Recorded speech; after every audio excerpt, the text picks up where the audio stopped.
Very good evening, one and all of you. Welcome to this webinar on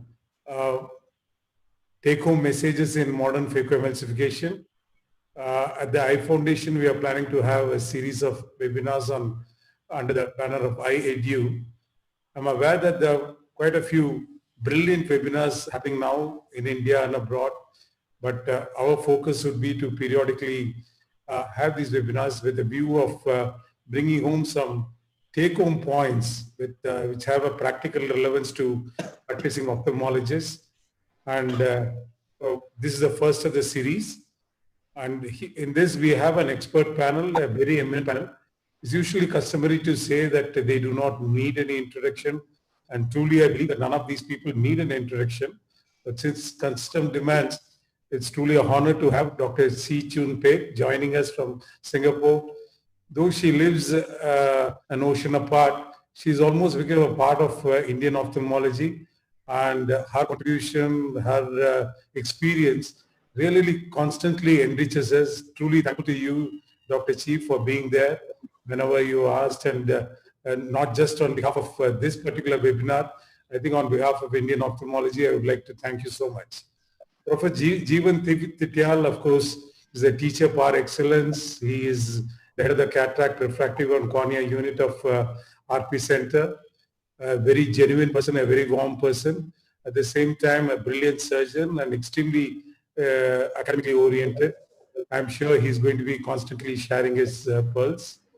Dr. Suhas Haldipurkar, a close friend of mine. His surgery is as gentle as the person himself. And it's always amazing to see his techniques, his mastery over technology. And I've never ceased to learn from him. One unique thing about him is, in spite of the years of experience that's behind him, in any conference you'll find him in the second row, listening to what is being presented. I think it is a constant thirst for knowledge that differentiates him from most of us, and it's always a pleasure to be interacting with me. Dr. Chitra, of course, is a dynamic person, a master of phacoemulsification, cataract surgery, refractive surgery, and so many other things. She is presently the medical director of the I Foundation group of eye hospitals, and also she is the chairperson of Academic Research Committee of All India Ophthalmological Society. I'm sure you get to interact with her in so many more webinars. Sri Ganesh, another very dear friend.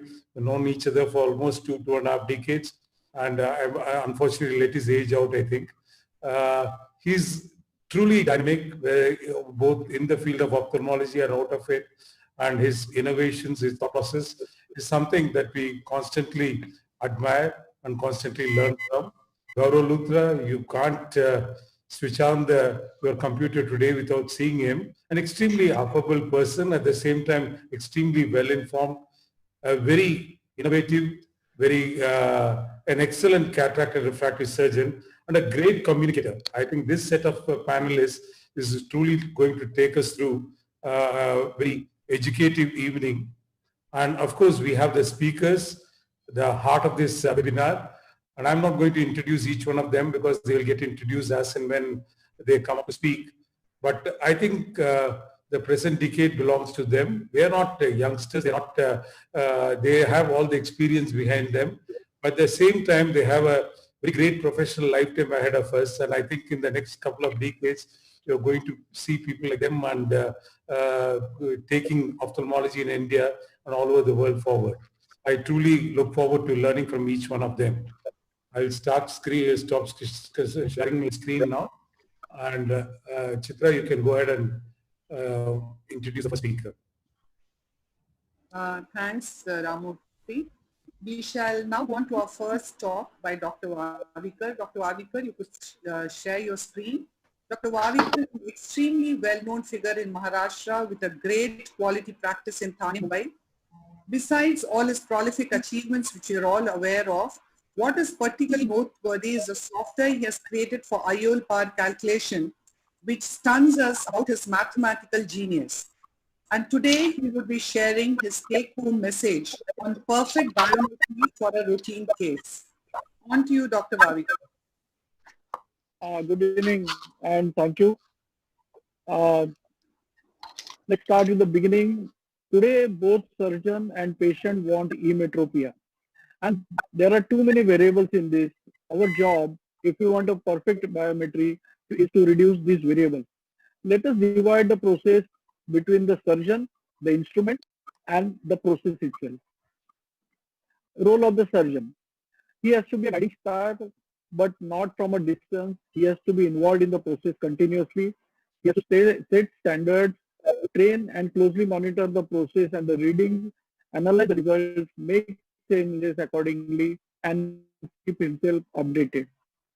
Then the instrument, only one line, optical biometry is becoming the gold standard today. But even if you have best of the equipment, data acquisition and analysis requires a different skill set. And then comes the calculation, surgical technique, and the process of analysis.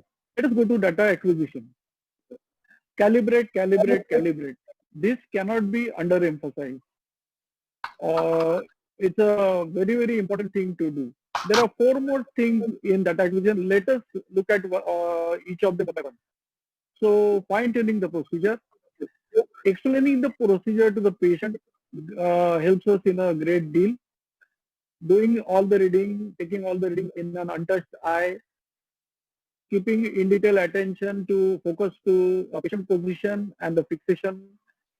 Readings to be taken before the tear film start breaking down. That is, if a patient has a T-BUT of 5 seconds, you better take the reading within 5 seconds after the last blink.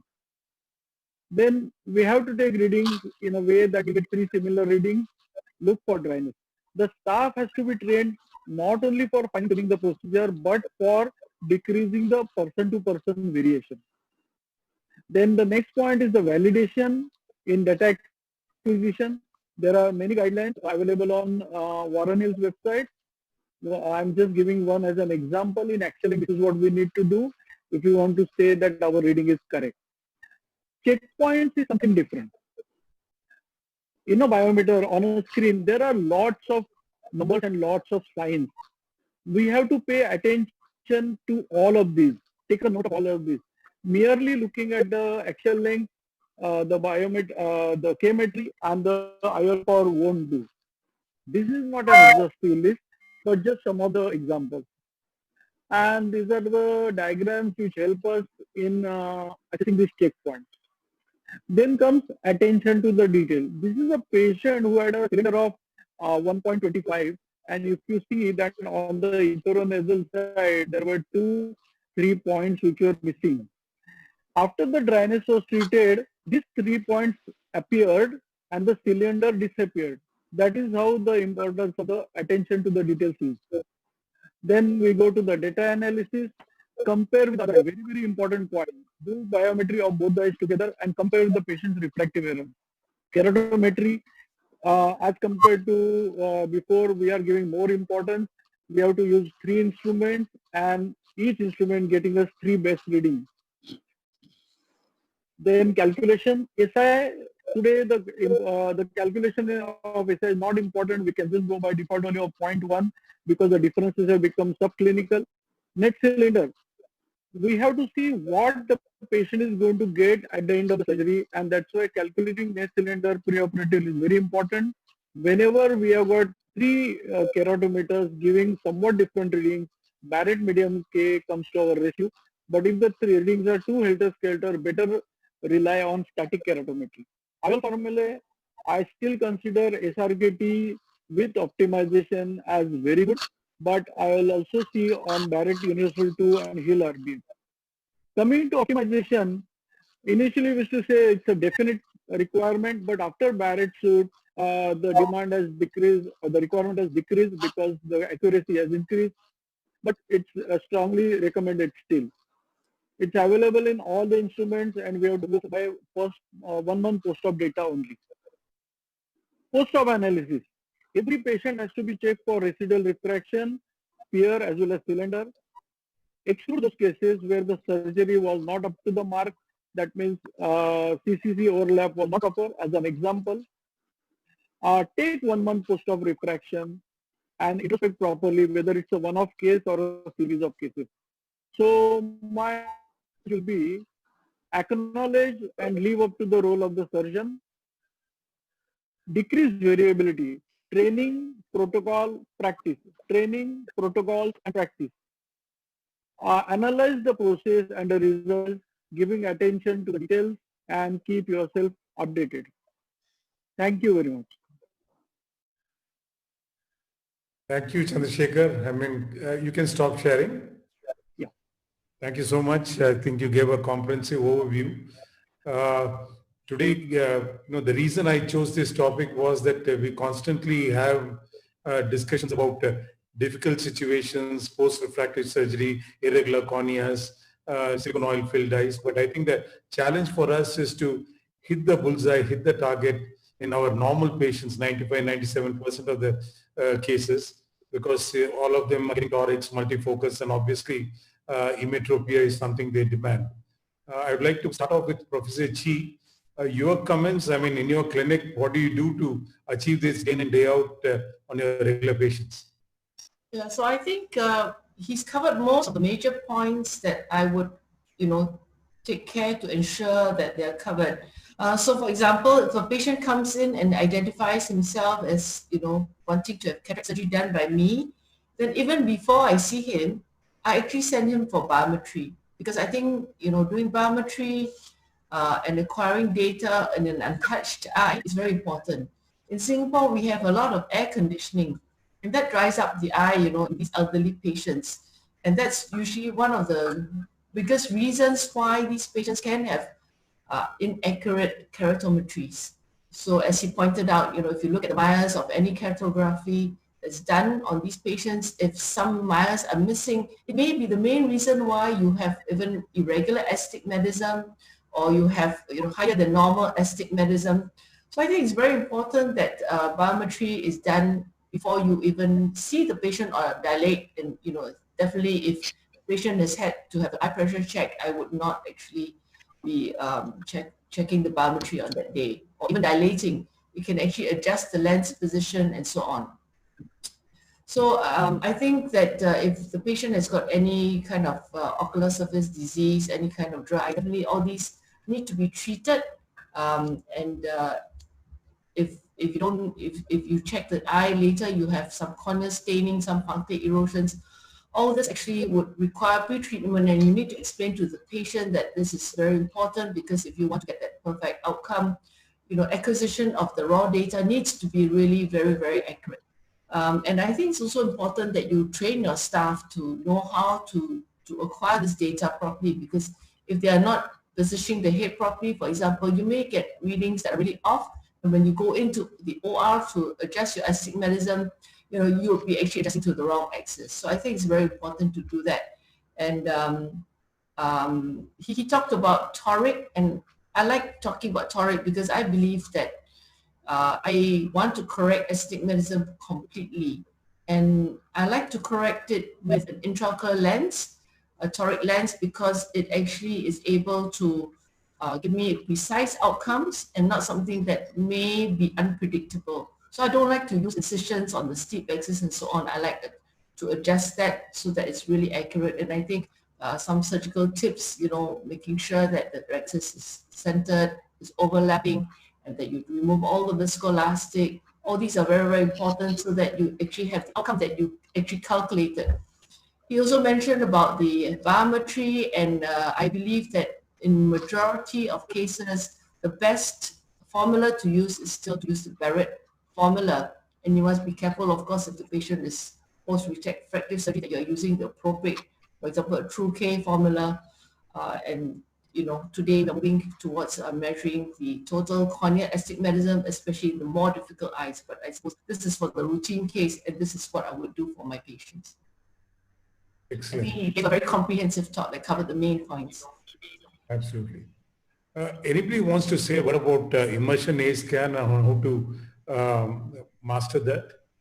Any of the panelists? I just want to add some point, because Dr. Babikar had given a very nice take-home points, and Professor Chi has completed almost everything.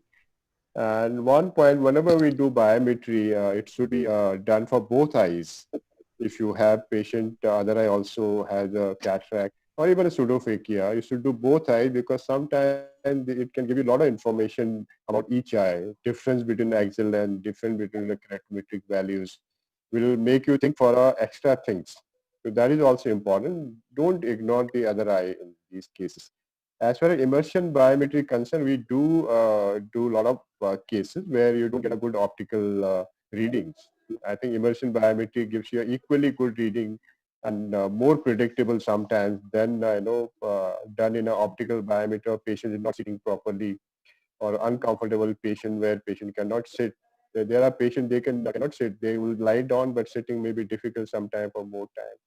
So I would understand immersion biometry does have a role even today also, and it is better than doing contact biometry. So that should also be uh, kept into your armamentarium of biometry. Excellent. Thank you. Over to you, Sri. Yeah, so one of the points I wanted to make is, routinely many of us are using the optical biometers and we take the K readings, axial length, and do the calculation. Sometimes in a mature cataract or dense PSC, we are not able to get the axial length. So we do the immersion biometry and then take the axial length and put it into the uh, uh, IOL master or lens star and do the calculation. So you should be very careful there because the A constant, optical A constant is different from the ultrasound A constant, and this can give you an error post-op. So if you are going to use ultrasound biometry, then you will have to use the ultrasound A constant when you're doing the calculation even on your IOL master. That is one point. The other point is post-op refraction is very important to assess. It's very important to do a thorough post-op refraction, and you'll have to refract to best corrected visual acuity, because what most of the operators do is they just see 6.6 and then they say patient is fine and then send them.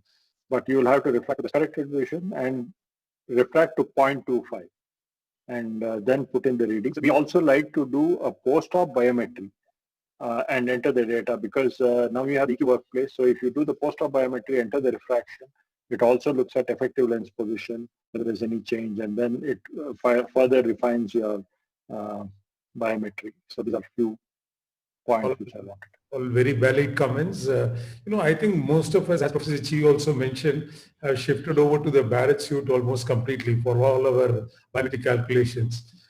Anyone in the panel or among the speakers who's sticking on to some other formula? See, I like to do a Barrett toric calculation for all patients, because sometimes even though they do not have clinical...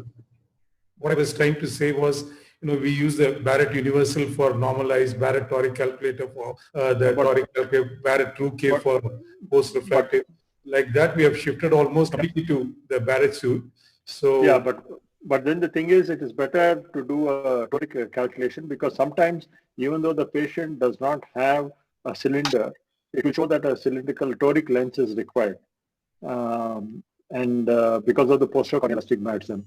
So it's always better to do a toric calculation and see whether the patient needs a toric and then consult the patient. Because sometimes we see that the patient doesn't have a cylinder, or the keratometry, there is no cylinder. And then we say, okay, you can go in for a regular monofocal.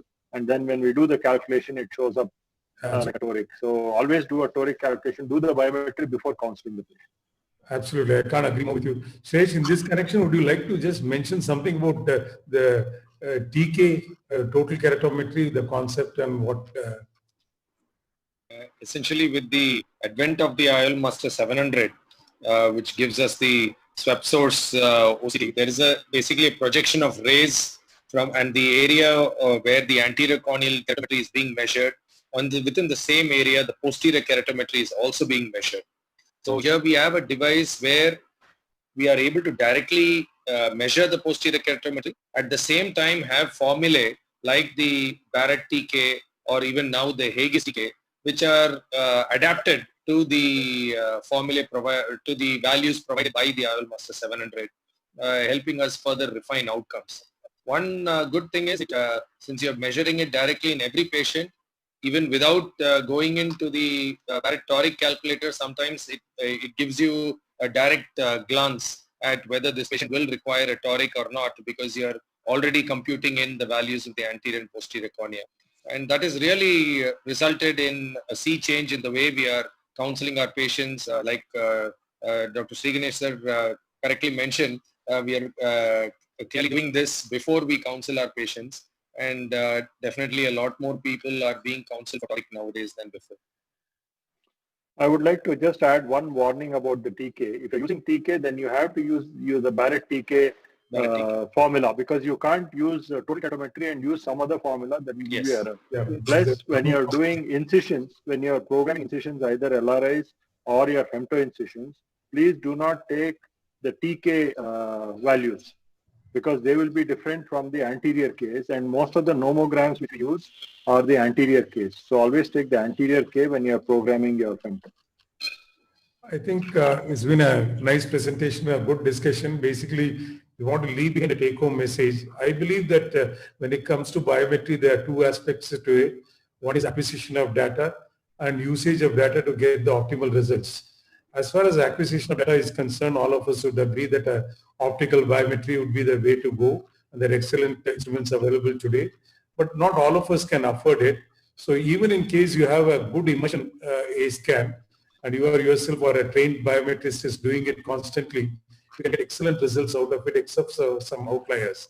And when it comes to using this data for arriving at the intraocular lens power, I think most of us would agree that the Barrett suite is a great way to go. And the good thing about it is it's available both in the ASCRS, APSCRS websites to all of us free of cost, even if you are not a member. So even in centers of ours where we do not have an optical biometry, we have made it a point to use this, and I think our results of IOL power calculation has significantly tightened up. And I think each and every one of us should ensure that at least 95% of our normal patients end up with less than 0.5 diopters of residual spherical equivalent error. And I think toric intraocular lenses will also play a big role in achieving that. If any last comments, otherwise we'll go on to the next speaker. Can I say? Yes, Bhavikar. Yeah, please. Yeah, 2 points. We go by Barrett suite for the first eye, but when it comes to second eye, it is important to see the IOL power on Barrett suite, Barrett to heal RBF as well as circuit optimize. Because suppose you are left with a plus 0.5, okay, and if you look at the power, IOL power of all the 3 formulae as recommended, you definitely get an idea what to implant in the second eye. We are doing a study on TK versus Barrett nomogram for corneal astigmatism, and the initial results were saying that for low astigmatism, Barrett TK is better than the Barrett universal 2. That means Barrett toric calculator. Great, good inputs. I think we can keep on discussing this, but we have to move on. Over to you, Chitra. Yeah. Thank you. That was an excellent talk by Dr. Vavikar, and we shall now go on to our second speaker, Dr. Vivekanandan. Could you share your screen? Dr. Vivekanandan is a young, dynamic cataract surgeon with a very great future, as was earlier alluded by Ramurthy. Besides his forays into performing cataract surgeries in big numbers, what needs a special mention is how he turned around the Arvind eye care systems in Tirupur, Udmalpet and Pondicherry and stepped beyond to capacity building and surgical training of hospitals in Cambodia, Ethiopia, Tanzania, and has brought a difference. And today, Dr. Vivekanand will be crisply dwelling on the challenges that face us with a Morganian cataract. On to you, Dr. Vivek.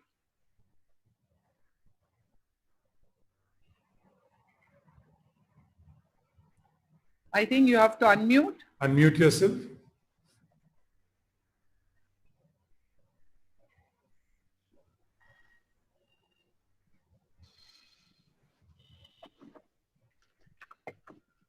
Can you? Dr. Vivek? I think the admin can unmute him, please. Yeah. Yes. Good evening, everybody. Am I audible? Yeah, very clearly. Your slide is, yeah, good. Everything is fine. Good evening. I would like to thank Ramurthy sir, Chitra madam and Shreya for this opportunity. So today I'll be talking about phacoemulsification in Morganian cataracts. So Morganian cataract, we don't need any introduction. We have a lot of liquid cortex, very hard nucleus, When we attempt phacoemulsification, the problem is we're going to have a lot of endothelial damage, chances of posterior capsular rupture, and nucleus displacement into the vitreous can be common in these type of patients. So it's very important that we give a proper preoperative evaluation and preoperative medication like mannitol or oral glycerol or Diamox to these patients so that we keep the vitreous condensed during surgery. And this type of cataract has become very common in the current scenario, in the current COVID time that we're all going through. We see a lot of these patients and also worse cases than this, post-Morgagnian ALC rupture, nucleus in the anterior chamber, nucleus embedded within the pupillary margin. We are seeing almost 1 or 2 cases every week like this here. So how do we go about when we see cases like this? A normal Morgagnian cataract, yes, we can attempt a phacoemulsification. Whereas cases like this, it's always better to do a small incision cataract surgery. So this is a video of a Morgagnian cataract phacoemulsification. Rhexis was done, the cortical fluid was drained, direct chop was done, vertical chop was done and made into 4 quadrants. And each quadrant was emulsified gently. A lot of viscoelastic, dispersive viscoelastic was used to prevent the endothelial damage and it was done repeatedly. But this does not happen always, from the beginning, when you're doing cortex drainage, if you're a little more aggressive, what can happen like this video, you end up having an Argentina flag sign. So it's very important that you drain the cortex very slowly. You do not inject the fluid, the jet of BSS into the bag forcefully. You have to do it very gently. At the same time, you should not collapse the anterior chamber because collapsing can also cause an Argentina flag sign. The other problem we are going to face while we are operating on such a nucleus is the nucleus is very mobile. There is no traction between the epinucleus and the nuclear material. So there is no epinucleus. So this is what happens. The nucleus is slipping away. So this can cause zonular dialysis, or it can further cause damage to the already pre-existing zonular weakness. And last but not least, when we are going to operate on these patients, we're definitely going to encounter, chances of encountering a posterior capsular rent is higher because there is no protection to the posterior capsule because of the absence of epinucleus and cortex. In that case, it's always better to switch to a superior section, do a sclerocorneal tunnel, gently remove the fragments before they fall down, do an anterior vitrectomy, and place a 3-piece foldable or a PMMA lens in the sulcus. But these are the common things that we are going to encounter when we are doing a Morgagnian cataract. But there are other ways to prevent this kind of complications, prevent this. So the main problem is the bag is well extended, has become swollen in these patients. So gently drain the fluid from the bag. So once you drain the fluid, the nucleus sinks to the posterior capsule totally. The normal width of the nucleus would be around 4 millimeter. In this case, it could be more. So you gently do a Rhexis. A forceps is always preferred than a cystitome because since there is an absence of epinucleus and cortex, using a cystitome will be very difficult. So here what we do is we levitate the nucleus gently within the bag and the IOL is injected into the bag. So while injecting, you can see the nucleus is being gently pulled and placed over the IOL. So once this part is done, there is enough PC protection. The other important thing is the IOL acts as a zonular. It gives a little bit support to the already existing zonular weakness. And then a direct chop is performed. You can either do you can use a sharp chopper and you can create a small trench till the middle part of the nucleus and gently crack it. And the entire procedure can be done within the bag. The most important thing is to use a lot of dispersive viscoelastic. I prefer using Viscoat. I use it a couple of times during surgery. And the theory behind this is, we have a lot of milky cortex in the bag. Once we drain, the nucleus is settled down. So even if we place an IOL in the bag gently, it's not going to overcrowd the nucleus. It is as good as a regular phacoemulsification because the liquid cortex which has come out is being replaced by the IOL, which is roughly around 0.83 millimeters.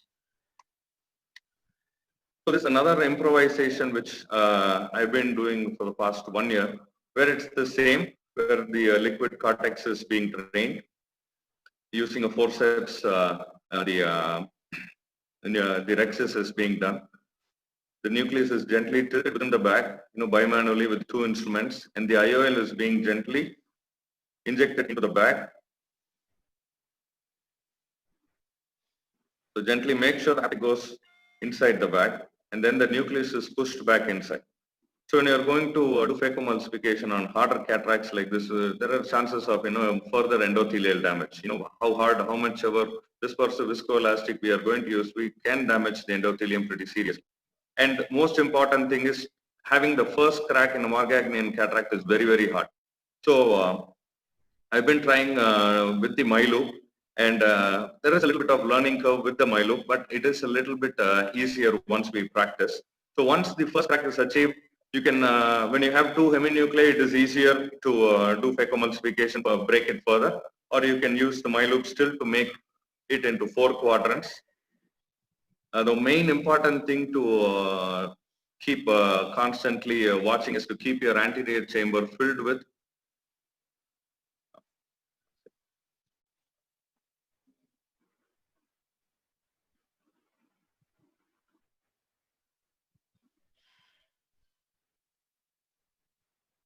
keeping the anterior chamber filled with viscoelastic, Make sure if you think the AC is collapsing or a little bit of swelling is there, do not hesitate. Always inject some viscoat or any other dispersive viscoelastic so that you protect the endothelium. And we have the posterior chamber intraocular lens which protects the PC. So this is the diagrammatic representation. And gently phacoemulsification is performed. So you don't have the problem of doing a chop or anything, because the MyLoop helps in pre-chopping your hard nucleus.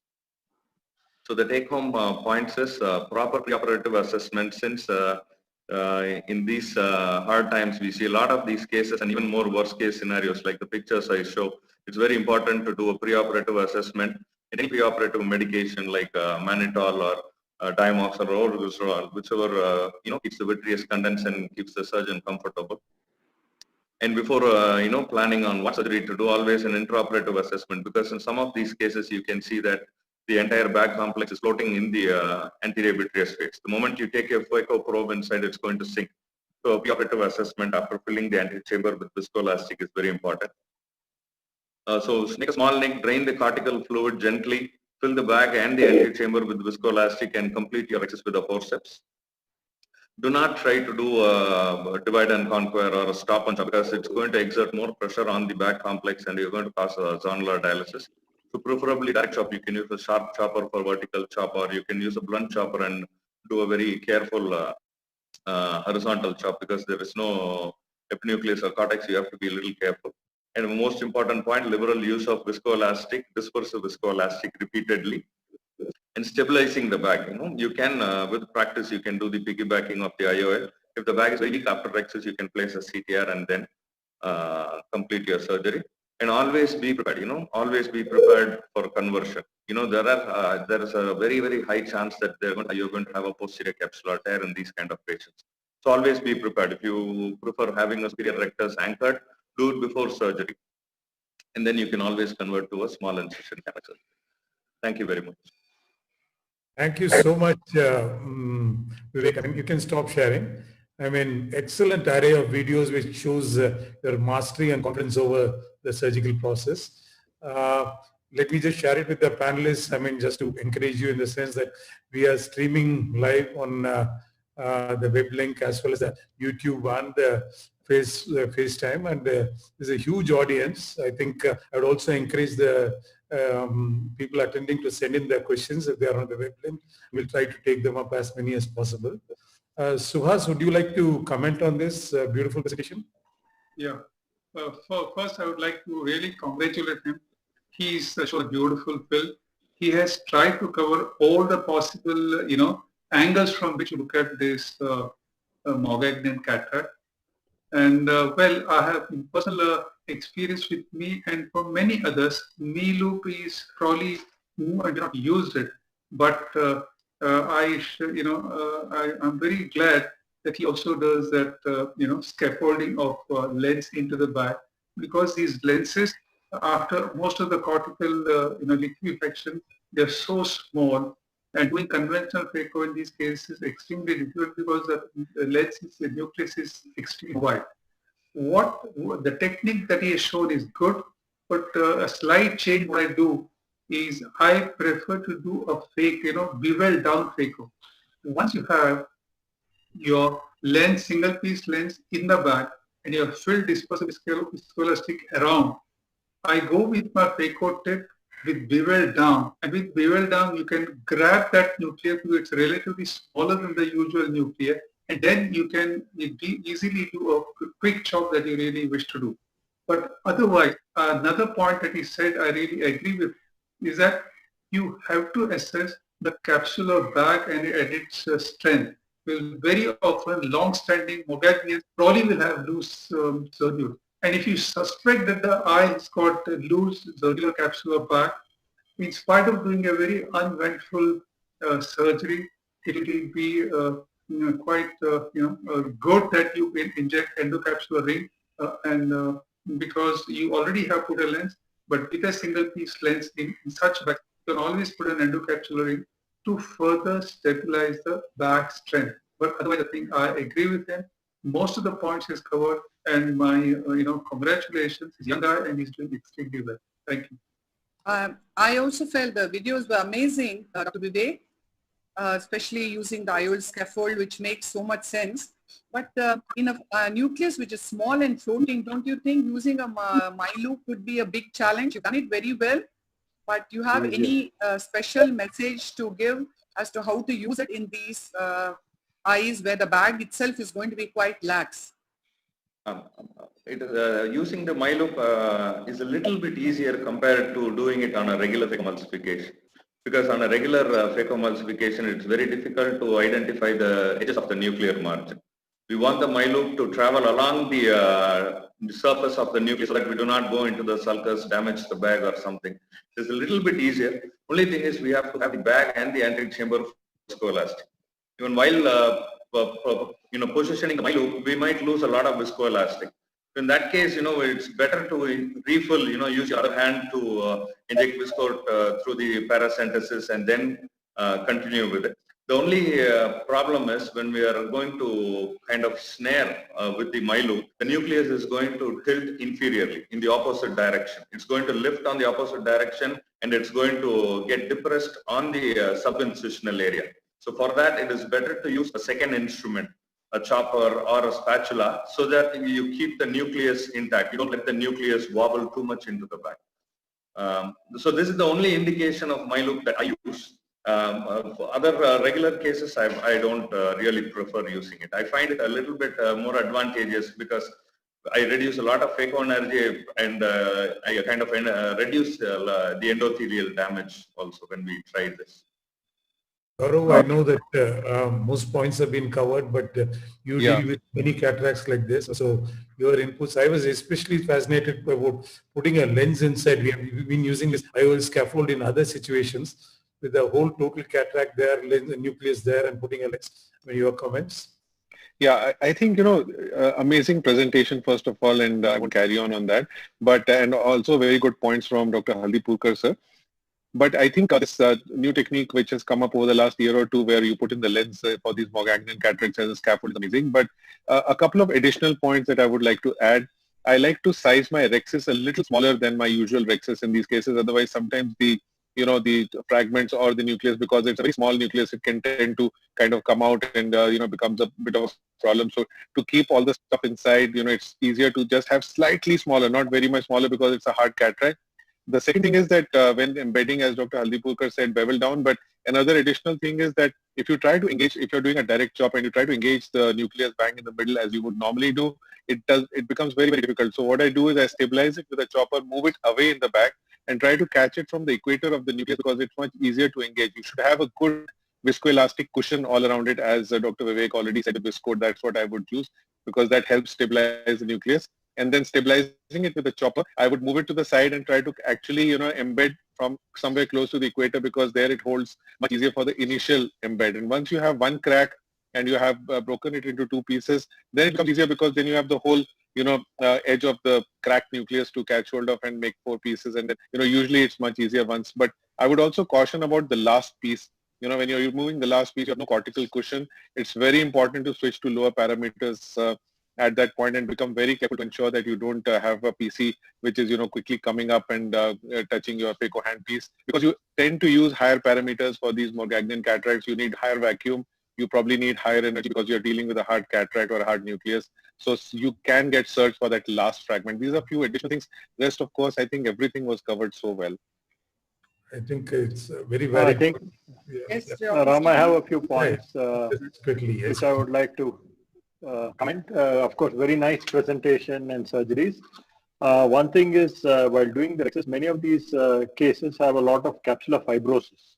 And then when you're doing your rexes with your forceps, there is a tendency, if there is fibrosis, the zonules are weak and you pull on it, then you can have a zonular dissection. So I like to use a bimanual technique where I support the capsule with a second instrument like a spatula or so. So there's some amount of counter traction, and the traction is not completely related to the zonules. That is one thing.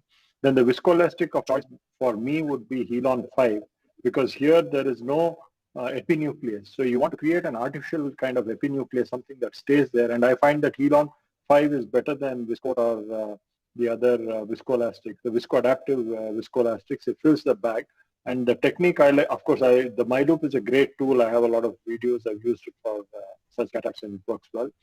But if you want to do a direct chop, then I like to tilt the nucleus so that the pole is standing up like a salute, and then bury from the anterior pole to the posterior pole with a counter pressure with a chopper, because these are very mobile nucleus, and then you can easily split it. So this is some of the variations, but otherwise excellent presentation. I think excellent points. I think one of the challenges is the very fragile capsular bag, and that the hard nucleus is spinning around there, and all of you are given the only word of caution is when you have an IUL and you're doing phaco and using your chopper, there is a chance that you can damage the optic, you can scratch the optic. So you should be very careful about that, and probably put in more viscoelastic and do an anterior chamber phaco, because if the nucleus is very close to the IUL and then you're trying to chop, there is a chance, especially if you're not very experienced with this. Any quick comment, Professor Chi? I think that for me, this is an indication for either Zepto or capsule laser, because I often encounter fibrotic capsules. And when I do a bimanual capsule rexes, I really use two micro instruments. So a Utrada micro forceps, and the other one's a micrograsper to provide the counterforce to do a bimanual capsule rexes. I'm surprised you mentioned Zepto and capsule laser and left-out femto laser. Do you prefer those to this? I mean, I think any of these intumescent cataracts is one of the challenges to get a good rexes, and I'm very happy with LRCS. Well, in my publication, I actually felt that Morgagnian cataracts are contraindication for femto, because the moment you hit the laser on the capsule, you get all the milk coming out and it blocks the rest of the laser. And your anterior capsule actually drops in the level. So it bypasses the treatment. And so usually these are like half done. Whereas if you have suction, like a Zepto, it will actually suck onto your capsule and will complete that cut, even if it's liquid. And it will actually, I've seen David Chang's video, it's amazing. It just sucks out all the liquid and you're left with the nucleus alone. Yeah. Great. It's interesting. It's just that in our experience, I've also had occasions when the entire capsule has got disrupted while doing a femto, because the sudden gush of fluid that comes out. But most often it is you get a nice template. It may not be a free-floating rexus, but you use that, and with a rexus forceps you are able to delineate. But obviously an interesting observation. I think for reasons of time, we need to pass on to the next speaker. Very interesting take-home messages. At least I think there were 5 or 6 which all of us have got in this talk. Moving on to our next speaker, Dr. Shreyas Ramamurthy. He's another very dynamic, aspiring young man, cataract, refractive and cornea surgeon, who has, besides completely impressive skills and ease in complex cataract and corneal-based procedure, he has raised the bar of Eye Foundation group of hospitals with his leadership potential. And today he would explicitly put across the take-home message for cataracts with pseudo-exfoliation. On to you, Shreyas.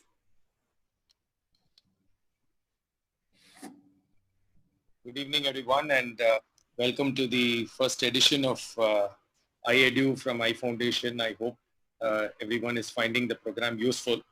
My duty today is to talk about cataract surgery with pseudo-exfoliation, and I'll quickly take you all through a couple of slides before I go on to the video.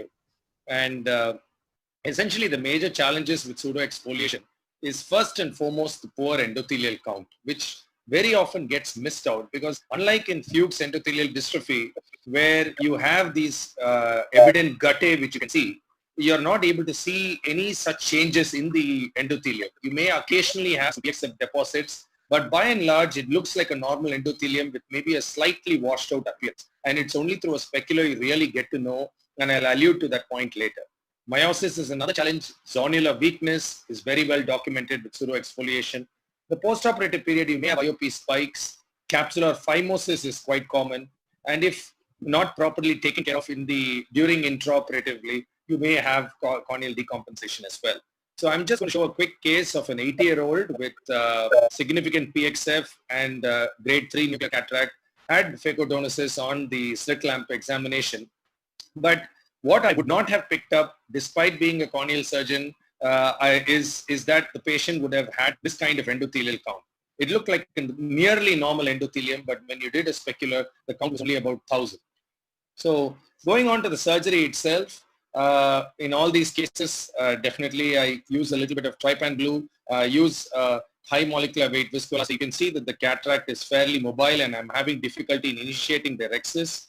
I do a initial small rhexis with my cystitome. I try to complete it. If there was more difficulty, I would have switched on over to the forceps. Now I make a small nick in the initial area where I've made the capsular rhexis and try to enlarge it with using my forceps. Now you may not be able to achieve a complete circle in some of these situations, and you enlarge it to the extent possible as the bag is moving around a little bit. So you can do it in 2 stages as well. So having enlarged it along one side, I make a nick on the opposite side and enlarge it using the left hand. And this actually reduces the stress on the zonules as well as you're pulling it from the opposite direction. I do a gentle hydro, but after the hydro, multiple quadrant gentle hydro, because I need a mobile nucleus, but I don't rotate it as that can cause some zonular stress. And at this stage, I choose to insert the capsular hooks. These 4 capsular hooks should ideally be placed at equidistant from each other so that there is equal distribution. And then you can rotate the nucleus and then go ahead and do the chops. The advantage of having the capsular nucleus in place is that there is no progressive zonular damage which happens when you're doing these chopping maneuvers. And it's a reasonably dense nucleus, and there will be some amount of stress which is conveyed to the capsular bag. And at the same time, while you're drawing the pieces forward, there is less tendency for the bag to move when the capsular hooks are already in place. Now, the next question is, when do you want to use the CTR? And it's very well said that a CTR must be used as late as you can, but as early as you must. And as soon as you start seeing, there will be a posterior zonular weakness as well, and therefore the PC will keep surging up as you're doing your phacoemulsification. And when you start seeing that, once you've evacuated the initial couple of pieces, you have sufficient space to easily put in your capsular tension ring. And then you can go ahead with the cataract surgery with complete ease. The advantage of now having the capsular tension ring in place is that it also reduces the floppiness of the posterior capsule from coming into your probe. And you can do a safe phacoemulsification in the bag. Mind you, this is also a patient with a poor endothelial count, and you don't want to do your phacoemulsification in the AC. And this allows me to do a phacoemulsification in the bag right up to the last piece, primarily because I now have a CTR also in place. I go ahead and place a 3-piece lens in the bag. This provides additional support to the bag along with the CTR. And after placing the lens in place, I remove the capsular hooks. Generally, these are patients who don't really have a subluxation. It is just about having a diffuse zonular weakness. And if it is well handled intraoperatively, these lenses are very well centered and generally don't require any CONEs or capsular tension segments in these patients. and this patient did quite well post-operatively as well.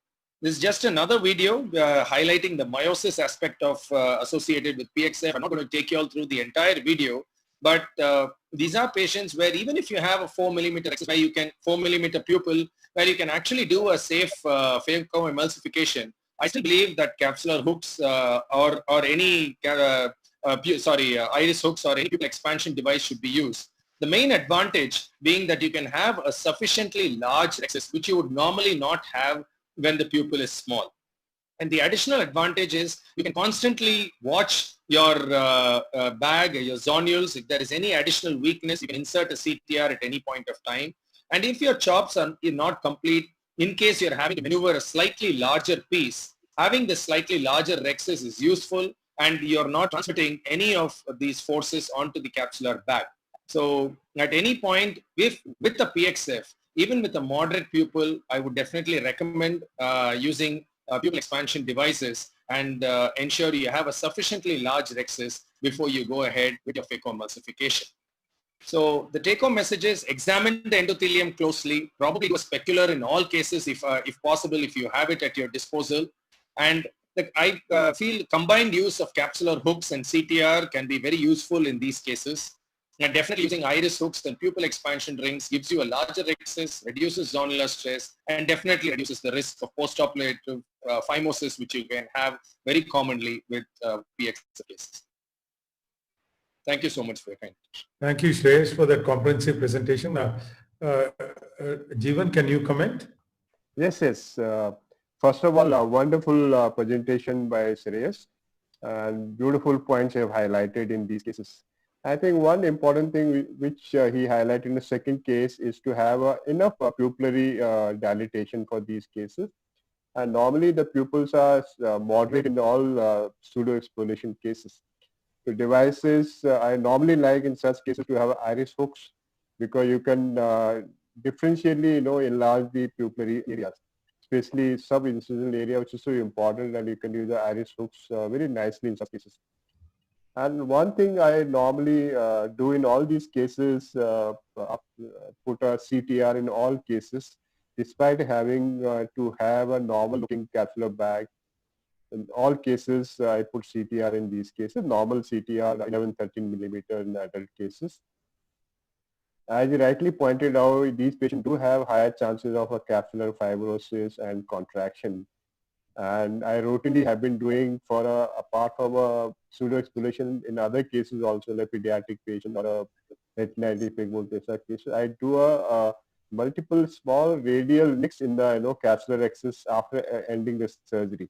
So this breaks the circle of a rhexis, and that makes when you have a contraction, it doesn't get phimosis. That is I found is a very good way to handle these cases. In fact, I had named it as a postage stamp capsulotomy after surgery. It works wonderfully well because it enlarges the size also and breaks the ring. It works quite okay. Great. Jagdish, would you like to, this point Shreyesh was talking about the association of endothelial and pseudo-exfoliation. Would you like to comment on that? I think what Shreyesh has pointed out is a very important point. So as clinicians, as corneal surgeons, we do go ahead and look at the corneal endothelial cells. We do have a healthy endothelium in these patients, but it's difficult clinically to find out if these patients have less endothelial counts. I think in a few cases who are very old, you do encounter different sheen in the cornea where you would suspect a hyperreflectivity in the posterior stroma, where you with a slightly thickened Descemet's membrane. These are the cases where you can find less endothelial. You want to do a specular or a confocal to look at the less endothelial cell counts. But most of the time you tend to miss low endothelial cells in these patients. And post-operatively also, in spite of you doing a very great surgery, you do see some amount of edema in these patients and taking a little longer to recover. I think whenever you have old patients with PXF, I think it's a good modality to get a specular and make sure you use adequate viscoelastic during the surgery so that you don't end up with post-operative edema that stays for a very long time. One small observation I have there, Dr. Jagdish sir and maybe Dr. Tityal sir can also add on it, is that I feel compared to Fuchs, even though when the count is less, probably physiologically these endothelial cells are better. And very often, even though the count is around 1,000, and I've even taken the specular post-operatively for the patient, it came down to 800. But the patient's cornea is absolutely clear, and pachymetry is absolutely normal. There's no thickening. Possibly, I feel functionally they are better compared to the Fuchs cells with a similar count. I think you are right, Shreyas. These endotheliums are normally much healthier than a disease Fuchs endothelium. And I have had patients where you actually see these deposits in the endothelium, you can see multiple whitish deposits coming in these cases. But very often these patients do have glaucoma associated in these cases, which may get accentuated in an immediate post-op period. And a little bit of inflammation what been there in these cases, that may be cause for a endothelial dysfunction for some time. So we have to again look for rise of pressure in these cases. Apart from the routine cases, they'll have higher chances. So that is also important fact in these cases. IOP lowering should be considered, and optic nerve status should be checked if you can't see beforehand, after surgery also, because that may be a factor for a poor visual outcome in these cases. Yes, there's a valid point. Like we do a lot of glaucoma surgeries with pseudo exfoliation, and in spite of a higher pressure, these corneas do quite well.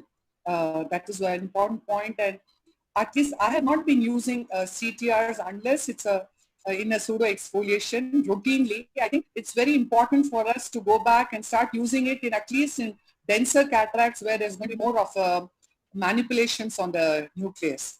I think that should become mandatory for all of us.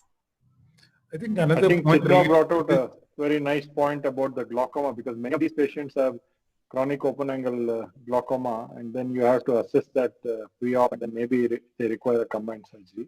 One point I wanted to bring out is we see many of the pseudo exfoliation cases where I've even put in a CTR after 10 years, 12 years, they're all coming with the whole bag CTR complex IOL dislocations.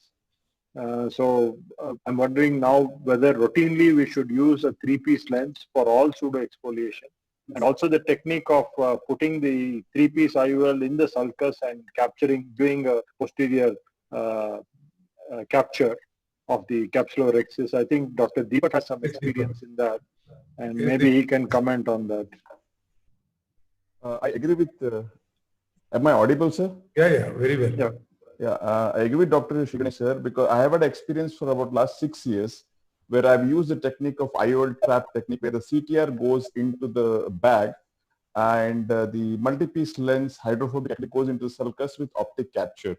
We got amazing stability, especially in cases of generalized zonular dehiscence, generalized weakness, as Dr. Shreyas was showing in the first case. The first case was an ideal case, more likely to dislocate in the later part of the thing. So in those situations, I think they're tailor-made for these lenses where you have this hydrophobic lens in the sulcus with the optic going behind, and the CTR supports the equator of the bag.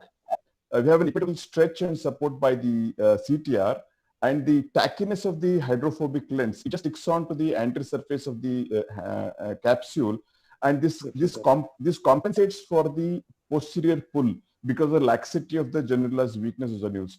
So this is a technique which I have found that it works well. The follow-up is not long, maybe 6 years, but they look the same. They are not worsened at least. So the key thing is sizing and centering of the rhexis and using a multi-piece hydrophobic lens, because the lens has to stick on to the bag. So once it sticks onto the bag, the haptics in the sulcus, they prevent it from going down. That is what is my philosophy. Because we have seen Dr. David Chang and Dr. Lisa Brizet do this, and this is what I've been following. 6 years follow-up, and it has served me well so far. Deepak, very interesting observation. I have seen a couple of videos on this also, but I just wonder, it's a progressive zonulopathy that we are dealing with, and you place the haptics in the sulcus and create an optic capture. Obviously, on the table, the lens is going to be quite stable, but how does that prevent the zonulopathy from worsening? The zonules, it doesn't decrease the zonular weakness which is happening. What we are hoping is the lens which are not, the haptics are not supported by the zonules at all. Zonules are independent. So zonules are way above the haptics are above the zonules. And we are hoping that some amount of mild inflammation is going to anchor it like that. So something like the anchor is provided by the haptics. So it is totally zonule independent support, what we are hoping for. So zonules are not at all involved. The haptics are at a plane which is above the zonules. And the equatorial stretch to prevent the phymos and other things is provided by the ring. So this is what is the philosophy behind this. So the entire lens is not dependent on zonules. Some of part of it is above it, and hopefully it's going to pull it up, keep it stretched. We'll let the queen of subluxated lenses, Soonpeg, have the final say. Okay, so, like the first case that we saw, beautifully illustrated, using bimanual kind of cataracts, that kind of patient, I would definitely fix on, 2 points. And if it looks pretty stable on the table, then I'll just put it in a CTR. So today I prefer to actually fixate to prevent subluxation, especially if the patient is not old. I completely agree with you, madam. I mean, I was thinking of the same on table, whether to use a CTS and fixate on 2 sides. But I was hoping that this will outlive the patient. I mean, he was an 82-year-old man, and I thought having put a 3-piece lens, even if it starts subluxating, it can be converted into a SFIO later. Yeah, so one thing I would like to add is that I generally do a UBM before surgery. So that helps me to predict whether or not I will need to fix this patient so that I can counsel them appropriately. I think if we use a 3-piece IOL routinely later on also, if there is any subluxation, we can always do a fixation, either a glued IOL or a MNA for the same lens rather than explanting the lens. So that is also probably one of the things that we can keep in mind. Like I said, it's better to use a 3-piece IOL for all these cases. I think it's a very important point you made, Sri Ganesh, in the sense that except for the fact that it requires a slightly larger incision, a 3-piece lens is far more versatile than a single-piece lens, whether placing it in the sulcus, optic capture, or fixing it onto the sclera. All these things it's amenable to. So that's also my go-to in the sense, even though most often I use single-piece, whenever there's a compromised situation, whenever the capsular bag stability is in question, I go ahead and use a 3-piece lens because I think it's much more easier to handle it in different situations. Shall we go on to the next presentation? Next speaker is going to be Dr. Shail Vasavda. You could share your screen. He's a dynamic cataract surgeon of Raghudeep Eye Hospital at Ahmedabad and has raised his stand amongst young ophthalmologists of today as a perfection-driven cataract surgeon with his explicit wisdom and surgical leads. He has won Best Video International Awards besides his other multiple achievements. And today he would teach us the skill sets of doing a pars plana vitrectomy for cataract surgery. On to you, Dr. Thank you very much, Madam Ramurthy sir and Shreyas. It's always a challenge to follow Shreyas's extremely meticulous presentation. At the outset, I would like to acknowledge that we do receive research and support from Alcon Laboratories. So I think this is a scenario that all of us are going to face, a posterior capsule rupture, and it can occur as early as the phase of just starting nucleus removal or nucleus assembly, or it can occur as late as irrigation aspiration. So the key point is that we need to attack the vitreous whenever it presents to us, and therefore we should not delay tackling the vitreous. And the reason why we should never go fish out for a dropping fragment or a fragment which we feel is right in front of us is this beautiful video shared to me by my colleague, Dr. Deepak, who's a retina surgeon, to show so many of vitreous attachments that are there around the nucleus. So we just see that fragment right within our reach, just behind the posterior capsule, but what we forget is this tremendous vitreoretinal traction that is going to be created by not actually addressing the vitreous first and trying to attack the fragment first. So I think the first important point we need to know is that the goal of vitrectomy is to prevent acute intraoperative vitreoretinal traction and not to try and salvage the sinking fragment or sinking lens material at any cost. The second goals then is to achieve adequate vitreous removal to prevent further enlargement of the PCR and provide a uniform support if possible for IOL implantation. And the basic principles of any form of vitrectomy, whether it's limbal or pars plana, is to avoid doing it in a hypotonous eye.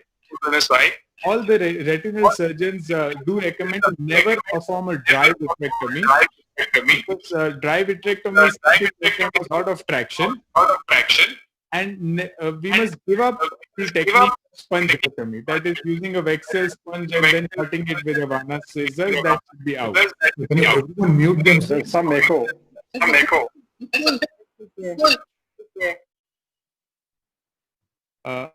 Hello. Yeah. Okay.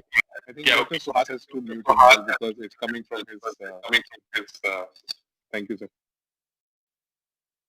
Yeah, so my colleague Dr. Samresh showed us very beautifully how doing a pars plana vitrectomy has several advantages of draining the vitreous from where it's coming, and therefore the chances of damage to the posterior capsule rupture are further less. And today we'll be discussing on how to approach a pars plana vitrectomy, because that's the main mental hurdle that all of us as cataract surgeons have. So it's important to understand some anatomy that is required for a cataract surgeon, that apart from the lens and the ciliary processes and the zonules, beyond the ciliary body is the area, this is the area where we are going to be approaching through for a pars plana vitrectomy. And if you look at the actual dimensions, it's somewhere beyond 2.5 millimeters up to 4 millimeters. It is not defined in each and every eye to be exactly at 3.5 millimeters. So anything beyond 2.5 or 3 millimeters up to 4 millimeters is a good area to consider pars plana entry. According to the age-wise, month-wise data, for most of us as adult cataract surgeons, it's somewhere around 3 to 3.5 millimeters. This would vary based on the myopia and the axial length, but as a general rule, 3.5 millimeters is a good area from the limbus to start a pars plana entry. Making the pars plana entry is not very difficult as most of us feel. So first thing you want to make sure is that you measure it properly on the caliper, that you are at 3 millimeter and not 2.5 and things. And the second most important is the direction in which you make the entry, whether it's a needle or a trocar. So you don't want to direct it parallel to the plane of the capsular zonular complex, because that can sometimes inadvertently hit the posterior capsule. So you want to actually go in as if you want to hit the optic nerve. So you want to go in vertically and hit the optic nerve. Here what we are doing, notice here that we are going to make two entries. These are not transscleral and then scleral. This is we lift up the conjunctiva so that the conjunctival entry is separated from the scleral entry. So that will help in less chances of a wound get. So we let it go transconjunctivally and then turn the trocar vertically and go with full force as if we want to go and hit the optic nerve. It's important to make sure that the wounds are well sealed, and if you find any hypotony, you must suture the wounds. There is no shame in doing that. So this is the way how you would want to go ahead by entering a trocar. Most of these trocars also come with marks, so you don't necessarily need a caliper. You can use these distance marks on the trocars to mark the distance from the limbus. Again, another important point which all of us forget is once we remove the trocar, it's important to give a counter pressure from where you have removed the trocar, because some vitreous wick may be likely to be coming from that area.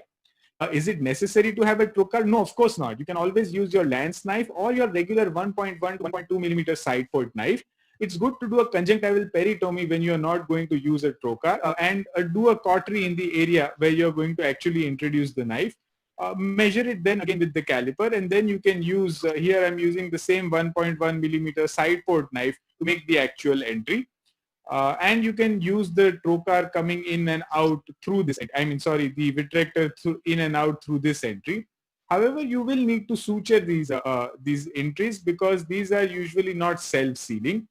And the little disadvantage of this is that, especially when you have to go for a repeated insertion and removal of a vitrector, the wound is sometimes very difficult to find getting that perfect entry plane. So if possible, if you have trocar, that will be easier, but trocar is not a necessity. And trocar can be borrowed from our vitreoretinal colleagues, because in most of their cassettes, they always get a couple of extra trocars. So keep taking and have a backup of few trocars in your setup. What gauge of vitrector? It depends on two things. First is your machine, what capability it offers.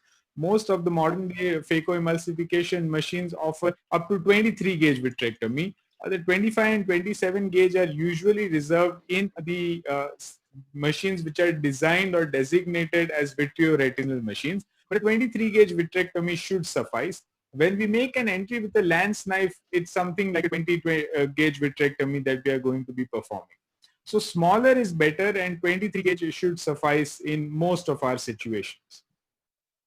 It's again another important point, what settings and how does the vitrector work. It's important to know that the vitrector comes in two modes, that is cut IA and IA cut.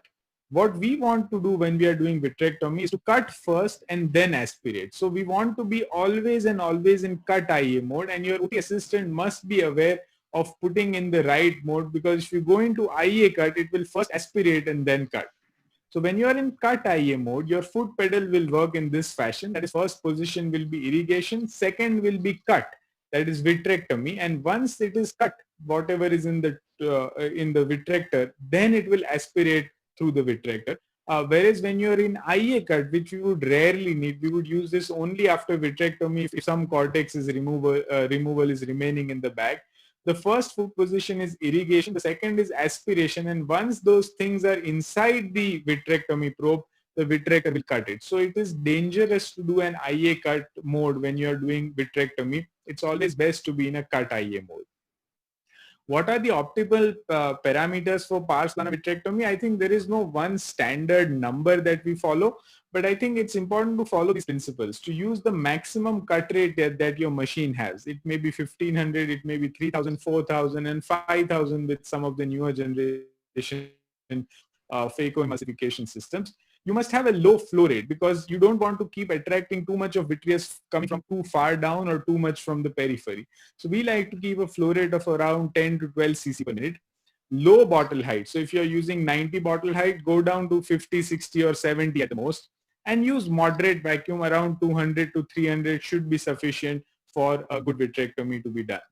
So this is just a clinical scenario to show a lower IOP of 30, which is equivalent to about a bottle height of 50 centimeters, a flow rate of 12 cc, 12 to 15 cc per minute, and vacuum here it's higher because we are trying to also gather this fragment that is being removed from the vitreous cavity. So we need to follow these principles, and just a case example to show that once you notice a PCR, to identify vitreous, triamcinolone is the only way you identify vitreous. And although 3/4 of the nucleus is still sitting in the bag, we have to attack and remove this vitreous before thinking about doing any scaffolding or before doing thinking about any removal of the fragment. And notice how beautifully through that tear this vitreous gets sucked in, and now we have severed the connections from the anterior and posterior compartment, and therefore the chances of further vitreous prolapse become very minimal. And once a good vitrectomy is done, even with this large posterior capsule rupture, you can still go ahead and remove the nucleus with less fear of the nucleus dropping. There is more fear when vitrectomy is not done rather than when vitrectomy is done. And therefore must be addressed at the first go. And this, like I said, vitreous this could be at any point. So this is after IOL implantation. While doing a heroic eye removal, a PCR was encountered. And notice pars plana entry was made with the IOL in the bag, and notice how this vitreous is getting sucked through this posterior capsule rupture that is existing. And once the connection between the anterior and the posterior is severe, then you go around, then you can cut it from the anterior part to make sure that whatever is stuck in the incision is removed. Peripheral retinal evaluation is a must, but it's not that it's because it's pars plana it's important, and because if you do limbal vitrectomy you don't need a retinal surgeon opinion post-op. I think whenever a vitrectomy is done, a peripheral retinal evaluation is a must, and keep remembering these patients may be at a higher chance of developing macular edema post-op. So the main question is, how do I adapt? I think the first and most important take-home message is change your mindset. It's only 3.5 millimeters away from where you are used to working even otherwise. Interact with VR colleagues if you have access in your own hospital or otherwise with your friends whom you keep referring even otherwise. Look at videos. I think now there is no dearth of videos and teaching material available freely on the internet. And I think it's good to attend a couple of ORs with your VR surgeons to observe how they approach and the principles that they follow. So I think the take-home message from my side would be change in mindset. Keep in mind the anatomy, where to enter and how to enter. It's important to keep in mind that we don't require elaborate instrumentation. You don't need the most hi-fi vitrectomy machine that posterior segment surgeons use. Always make sure you're in cut IA mode and never in IA cut mode. have the maximum cut rate offered by the machine. And I think if we follow these principles, we are more likely to improve the safety of the eye intraoperatively having a PCR, and therefore likely to produce better outcomes post-operatively. So thank you very much for the patient listening. Thanks a lot, Michelle. I just have one small doubt. If it is a small eye, very high group, maybe those are situations wherein you would wonder to do a pars plana approach because the location of the pars plana itself might be a little anterior, no? Absolutely. So like I said, this is just a general guideline. There will be extremes, like for example, an axial length of 34, 35, or an axial length of say a micro-ophthalmic eye and things, where it's a calculated chance because nobody really knows where the exact location is going to be. But for an average eye, I think this is what we can follow. But you are absolutely correct. In extreme situations, it may vary by 0.5 millimeter here and there. Any questions? Sir, you have to unmute yourself. Ramurthy sir, you have to unmute yourself. Yeah. No. Very sorry. Excellent presentation. I wanted you to emphasize the practical aspects of doing a pars plana vitrectomy because most of us acknowledge the fact that it is needed, but there is a mind block about adapting it. I think all you need is a trocar cannula. And apart from opening up the conjunctiva and having to put a suture, the fact that the trocar cannula also gives you a direction. So that, I mean, it's easy not to hit the retina, it's always pointing towards the center of the vitreous cavity. That it's important that this investment is a worthy investment and any reasonable phaco surgeon can easily adapt this technology. Have any comment? Yeah, I think with the trocar, the other advantage is that if you have to repeatedly keep going in and out with the vitrector, it's easy. Because with the lance knife incision, it's difficult to sometimes find your way through all the time. Also, can I add a comment? Yes. Okay. Shahil, excellent presentation. Just a few points. Yes, because now we are teaching our, after Abhay's wonderful lecture, a lot of our juniors also have started. The main difficulty they find is when they're using the trocar, they're very hesitant when penetrating the sclera. So you have to kind of punch it. If you don't punch it, then it doesn't really enter, and then they are struggling to push it. You can't really push it. You have to punch through. That is one point I just wanted to emphasize. And the other thing is that most of these machines, it is so convenient to use a 25 gauge vitrectomy because it's sutureless. But most of the anterior segment machines come with a 23 gauge vitrector, and I've been asking companies, why don't you change it to 25 gauge so that it's much easier? So if you borrow your trocar from your VR surgeon, then you should be careful because many a time it is 25 gauge and then your cutter doesn't go in and you're stuck. Very true, sir. Very true. Yes, Gaurav? I wanted to add on the same lines. In fact, something else beyond what Sri said, that while Shell, beautifully showed those videos and, his point is so well taken. The thing is that many anterior segment surgeons, they would hardly use the trocar and, this thing once in a few months. So they're not going to be used to the amount of pressure to be used and, they're not kind of conversant with using it every other day. So one has to be very cautious. Also, if the globe is hypotenuse, he very well mentioned that you have to suture it. But if you have a hypotenuse globe, you may end up creating a mess, trying to push in through. And sometimes if you've borrowed these trocars or you're not maintaining them well or you're not using disposable, high quality trocars, if you have a bluntish trocar, you may struggle to actually get it through. So there are lots of things which need to be taken care of. Of course, it's beautiful and I love using the trocar as well. And the point about the 25 gauge that Shri said that you have to have the matching cutters, not the ones with the 3-port, the, uniport 3 things which most of these companies give you. You have to be prepared with it, what you're going to do.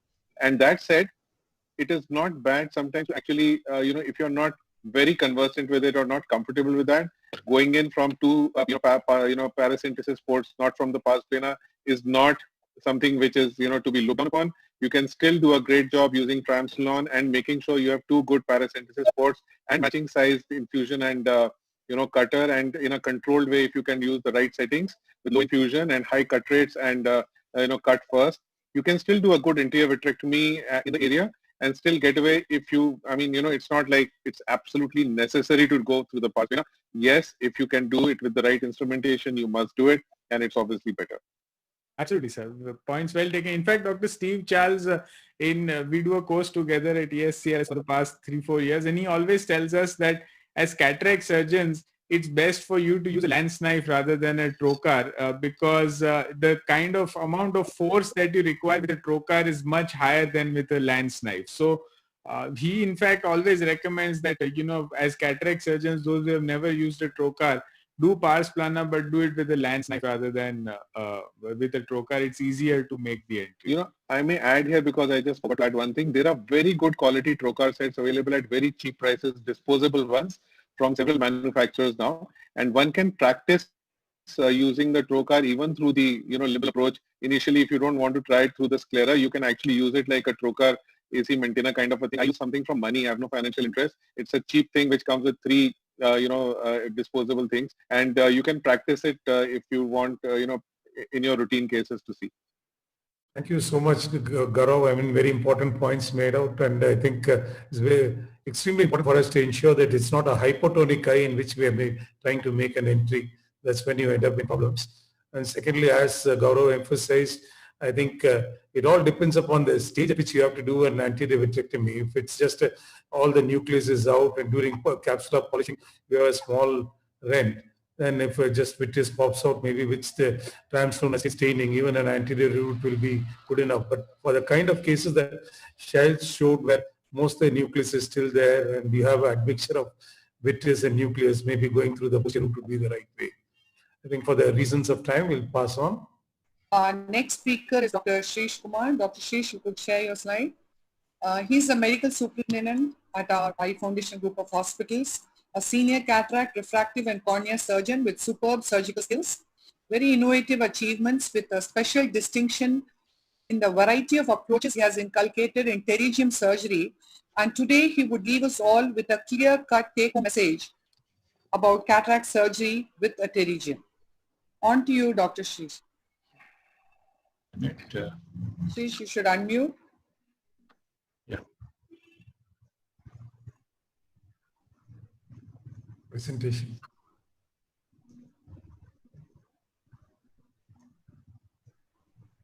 What's happening? So, the screen has gone. I just opened it and kept 1 minute.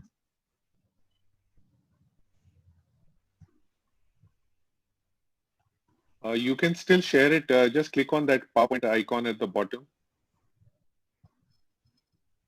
and it might show up your. It might just show up your presentation. Just click on that P at the bottom, Shrish. No, like otherwise you just exit the screen share and then do it again, and then click on the one which shows your PowerPoint. Okay, 1 minute.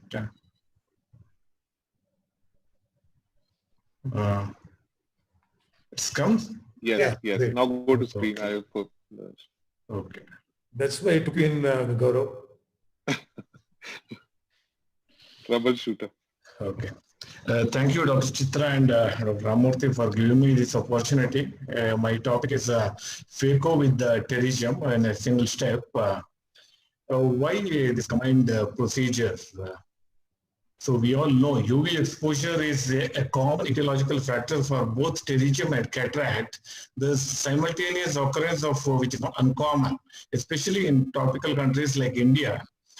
Simultaneous procedure is usually preferred by the patients as it results in rapid visual improvement and less number of hospital visits and patient convenience and lower cost of the surgery.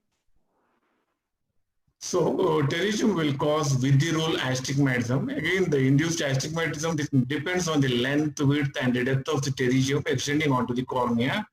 And more corneal involvement, more is the induced astigmatism. There is significant astigmatism if the pterygium extends more than 45% of the distance between limbus and the visual axis. Pterygium excision decreases astigmatism, this is improved. And once you remove the pterygium, the horizontal curvature increases and vertical curvature decreases.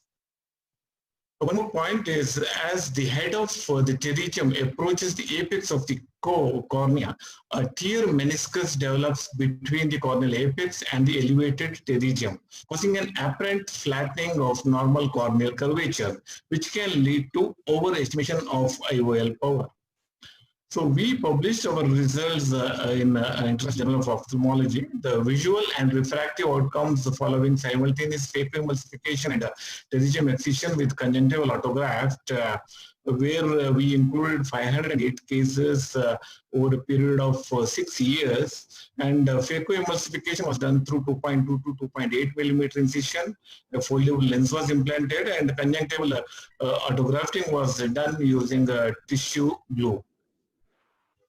Grading of pterygium. The pterygia were graded according to the extent of involvement, and it's our own grading system, which was published in ISO 2017. Grade 1 and grade 2 pterygiums were included in our study. Grade 1 is nothing but the pterygium which causes limbus, and grade 2 is midway between limbus and pupil. So we included all primary pterygium. We have not included any recurrent pterygium, and grade 1, grade 2 pterygium. Double pterygium also we have included, and temporal pterygium were included. First we went ahead with the cataract surgery, and once the cataract surgery is done, I usually inject air bubble into the anterior chamber so that the anterior chamber won't collapse easily while manipulating the pterygium. And a thin graft was taken. Usually prefer a superior donor site, and the graft was fixed using a tissue adhesive glue in all the patients. And temporal incision was done in a nasal pterygium, and superior incision was done in temporal pterygia patients. 98% of our patients improved, had best corrected visual acuity of 612 or better. And astigmatism, the postoperative astigmatism when compared to preoperative astigmatism, we found that there was a significant drop in higher astigmatism, that is 1.25 diopter to 2 diopter astigmatism, from close to 49% to 19.29%, that is almost 30% drop in the higher astigmatism, and a significant increase in the number of cases which had nil astigmatism. So 9.45% of patients had nil astigmatism before the surgery, and it went up to 31.49%.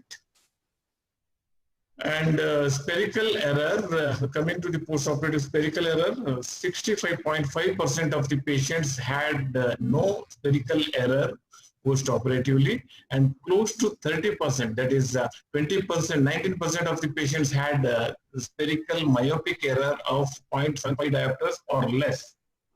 So this is actually a very good result. If you choose a good case, if you choose a grade 1, grade 2 pterygium along with cataract, definitely you can achieve good outcome. And we have compared a study with another similar study, which is actually a small number study. They have included 60 cases, but ours was a large study for a longer duration. And our mean manifest refraction astigmatism was 0.73 diopters, and theirs was 1 diopter. To conclude, cataract and pterygium, they share the same etiology, so tends to exist, coexist. Pterygium induces with the rule astigmatism commonly. More the corneal involvement, more is the induced astigmatism, and significant astigmatism develops if the pterygium occupies more than 45% of the distance between limbus and visual axis. Combined procedure actually cuts down surgical cost to the patient, and it reduces slightly undercutting the IOL power in patients with concurrent pterygium, can optimize the visual outcome and avoid any intraoperative correction of preoperative refractive error. It's an important point. just before proceeding for a combined procedure is to avoid any intraoperative correction of preoperative clinical error. This is due to the fact that the exact pre-existing astigmatism cannot be distinguished from the astigmatism induced by the pterygium itself. Thank you. Thank you, Shreesh, for that excellent comprehensive presentation. Truly, you have a great experience. Can you stop sharing the screen? Yes. Rishi, would you like to comment on this? I know you're a competent cornea surgeon. Would your approach be similar? Yeah, so for some of the more extensive pterygiums, I think I would like to do them separately because, you know, many of these pterygia, after you remove the pterygium, it's not like the cornea becomes regular. You'll always have a little bit of residual astigmatism, and you can take care of that with the toric IOL. And of course, I would do the cataract surgery at least after 3 months because the corneal shape keeps changing till about 3 months. So otherwise, this approach is wonderful, and each person has their own approach to pterygium, but these are beautiful videos. The other thing is IOL calculation. Again, it can become a little inaccurate if you have the case cannot be very accurately calculated in many of these cases. So I can see Dr. Avikar nodding there. So you can go wrong with the IOL calculation. So if you want a spot-on result, then it may be a good idea to do them separately. But yes, I understand the practical problems of, you know, patients coming for 2 surgeries, and sometimes we have to take this decision, especially if it's an old patient who can't have 2 surgeries. Yeah. Whether it's with the rule astigmatism or against the rule astigmatism, or what is the difference in the clinical power between the 2 eyes? Will it make a difference, Dr. Jeevan, in your approach? I think if you have a patient has a pterygium, what he showed about grade 1 and 2, and patient normally would have a rule astigmatism in these cases, and incision would be also contributing into, you know, increasing the with the rule astigmatism in such cases. So apart from looking into amount of toricity which is there in these cases and what is the post-op outcome in these cases, if he has with the rule astigmatism of around 0.5 to 0.75, that will be beneficial to patient as such in terms of increasing the near stereopsis for these patients, and that's a good thing for these cases. But I think what Rishi talked about is also very important, especially those cases where you are looking for a toric implantation or a multifocal or a premium IOS. There I think that pterygium, even grade 1, has to be dealt first, then see how good is your cornea and plan subsequently. And I also do a lot of combined surgery because sometimes you do have a situation like that. The only issue in such cases would be to see the post-op ocular surface in this case. Because they do have more chances of ocular surface disorder. So that has to be taken care of very nicely. The defect which may be in the corneal side, and it will take some time to heal. And if you bombard with a steroid in these cases, they can develop PED or sometimes melting also. Delent formation is very, very common after pterygium surgery. And if you don't deal with the delent properly, the entire cornea can be melted at that area. And that's a very critical point in our combined surgeries with pterygium or any other ocular surface surgery with cataract.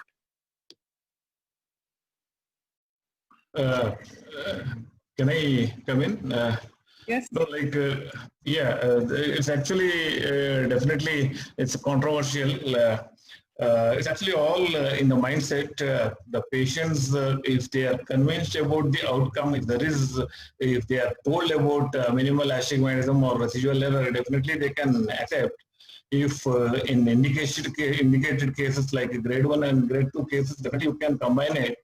Where like patients having glaucoma, we combine phaco with the trabeculectomy, and patients having corneal diseases, we combine it with DSEC or a triple procedure we do. And even in a patient undergoing multifocal IOLs, the expectation is too high, but even then we won't promise 100% vision in those patients. So if the patient is willing for undergoing combined procedure, if the patient understands the outcome, definitely we can plan this and do it together.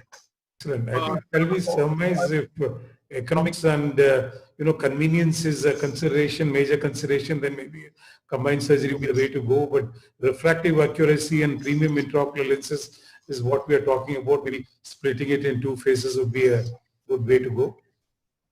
I think that's correct. A patient going for a premium IOL, then the money part is a secondary in these cases. It is the outcome which is more important in such cases. I would rather do a sequential surgery for these cases rather than doing combined. If patient comes for a monofocal lens and they accept using glasses, then we are pretty safe. Whatever residual refractive error, patient will accept that. See, it all depends. Just to hello. Yes, yeah, yes. It all depends on what class are you looking at. In fact, I really like it. It's a different take on a combined, cataract and pterygium. Very often, it's a normal teaching that you do them separately. But come to think of it, there's a major population in our country who would really be happy with, doing it combined, as long as the pterygium is not significant. But very often you may find a pterygium which is not giving you a lot of astigmatism. And anyway, that patient is good for a monofocal. He is not a premium IOL class. So I think this is a beautiful take where, most of the patients, belong to this class. And for them and for surgeons, this is a new way to go about it. I'm sure most of them must be going, but at least I wasn't. But I think it's a new take and a good take. Well done. I have a question. Sometimes we see some patients coming in for a premium IOL, either a toric or a multifocal, and they've either been operated previously for a pterygium with some residue or a fibrotic or a regress pterygium. So how do you kind of manage it? I mean, the pterygium itself is not focused, it's not bothering the patient. But then when you want to do a premium IOL, then you need to optimize the ocular surface before biometry. So this is a question which is always there. I think if your topography is fairly regular in the center, it should be okay, sir. Yeah, but the tear film will be kind of abnormal, even with a fibrotic pterygium or a regressive pterygium, and that can kind of throw things off. Because a placido reflection will not really give you, it's influenced by the tear film. So that's again, it can make it unpredictable. Tear film considerations is definitely there, but as Rishi said, the topography centrally is quite normal, you would consider. And I think in a scar pterygium, which is left behind a scar, the astigmatism which is left behind is likely to be stable. So you might not be doing a mistake by going ahead with the toricity that's measured and putting in an intraocular lens. I think just to add, sorry. Go ahead. Just a quick point. Patients who have high Witherul astigmatism with the pterygium, the one thing which we have to think of is not just the astigmatism, but even the spherical power will change after pterygium excision. So that is one major consideration. So if the patient has very low astigmatism, grade 1 to 2, pterygium very much in the periphery, yes, possibly a combined surgery with a monofocal lens is fine. But any significant Witherul astigmatism is it's also a spherical error which will come into play. And even for the lower astigmatism pterygia, one point which has already been written in previously published literature also is to aim for a low grade of myopia, because there is always a certain steepening of the central keratometry which happens after pterygium excision, even in grade 1 to 2 pterygium. So Suhas, I think another thing is that if the pterygium actually needs to be taken out, then you would divide them into two stages. If it can be left behind and still you are operating, you can do as a combined surgery. Yes. Right. Shall we pass on? Next speaker, Dr. Jagdish Reddy. Dr. Jagdish is in charge of the cataract services at LV Prasad Group Eye Hospitals. Very prolific teaching skills and innumerable publications to his credit. He also holds an amazing skill set in dealing with complex cataract surgeries and would today take us on to understand the greatest need to manage ocular surface very operatively. On to you, Dr. Jagdish. Thank you so much, Madam. And I would like to thank the Eye Foundation for giving me this opportunity. And I think the set of talks that we've been having is wonderful for everybody to learn from all the speakers. So for next few minutes, I'll be taking you through how we manage ocular surface during a cataract surgery. So when we talk about ocular surface and cataract, we always put a lot of emphasis on preoperative evaluation, where we would like to look at preoperative characteristic features which would affect the outcome of the surgery. Once I was asked to talk on this topic, then I had to explore like what else we could do intraoperatively to make sure the surface would be much better vision post-operatively. So before we go on to look at what are the factors that we could change during the surgery, I think it's very important for us to understand that dry eye disease is a multifactorial disease, and at this point of time, I would say we are still evolving and changing the definition. I think there's a lot that we would understand over the years. And why is it important for a cataract surgeon? It usually, after cataract surgery, if you look at the literature, patients who have a pre-existing dry eye, they would have aggravation of signs and symptoms. So someone who didn't have any amount of dry eye, which we didn't pick up pre-operatively, may develop some symptoms or signs of dry. And if pre-operative measurements were not appropriate and we missed looking at the surface, we may have a poor surgical outcomes. That's the refractive outcomes. And we may have an unhappy patient in the end. So if you look at the burden of the disease, this is an in-house publication from LBP looking at big data, looking at the prevalence of the dry eye. You look at the significant number of patients who present to the clinic have dry eye, and the odds of having a dry eye increases as someone gets older. And we are dealing with in cataract surgery is the age group, but there's a significant order of a person having a ocular surface issues. And I'll not go in detail preoperative evaluation because that's not the scope of this talk, but I think it's very important for us to take in detail the history of the patient to understand if any of these patients would have an impact on the post-operative outcomes. And also it's very important for us to do a very thorough clinical examination. The most important clinical examination would be a fluorescence stained evaluation of the cornea and the blink rate. These two would give you a significant amount of information. And the other tests, diagnostic tests that are available can always supplement your evaluation. So let's go on a few things what we would like to look at when we are planning a surgery for these patients. I think biometry is one of the most crucial investigation that you should look at carefully. And if you look at, we are very keen on looking at the values that we get in the report, but we never go back and look at what happens to the Myers. Like for example, in an institute like ours, where we see huge number of patients, we are always in a rush to look at what's happening, looking at the reports and moving on. So I think when we look at the surface, it clicks on your mind that you need to go and look at something else before you plan a surgery for these patients. And I think it's very important to look at the Myers. And this is a patient whose Myers were irregular like this. And you can see a lot of areas where there's a irregular Myers. And also if you look at the values, this is a lens star, by the way. And if you look at the values, there's a lot of variation in the values and there's a significant amount of astigmatism as well, about 1.7 diopters. And if you look at the standard deviation, this is beyond what you would expect in a very normal case. And this patient was seen again later after a few weeks. And then you look at the keratometry, it looks much better than what it was. The Myers are much better now. And also standard deviation has decreased significantly. And also if you look at the astigmatism has reduced. I think it's very important for us to look at these factors before we plan a surgery for these patients. And there's also literature showing that the tear osmolarity plays a role in the biometry itself. So if someone has, this is a study which has looked at two groups. One group had a normal tear osmolarity.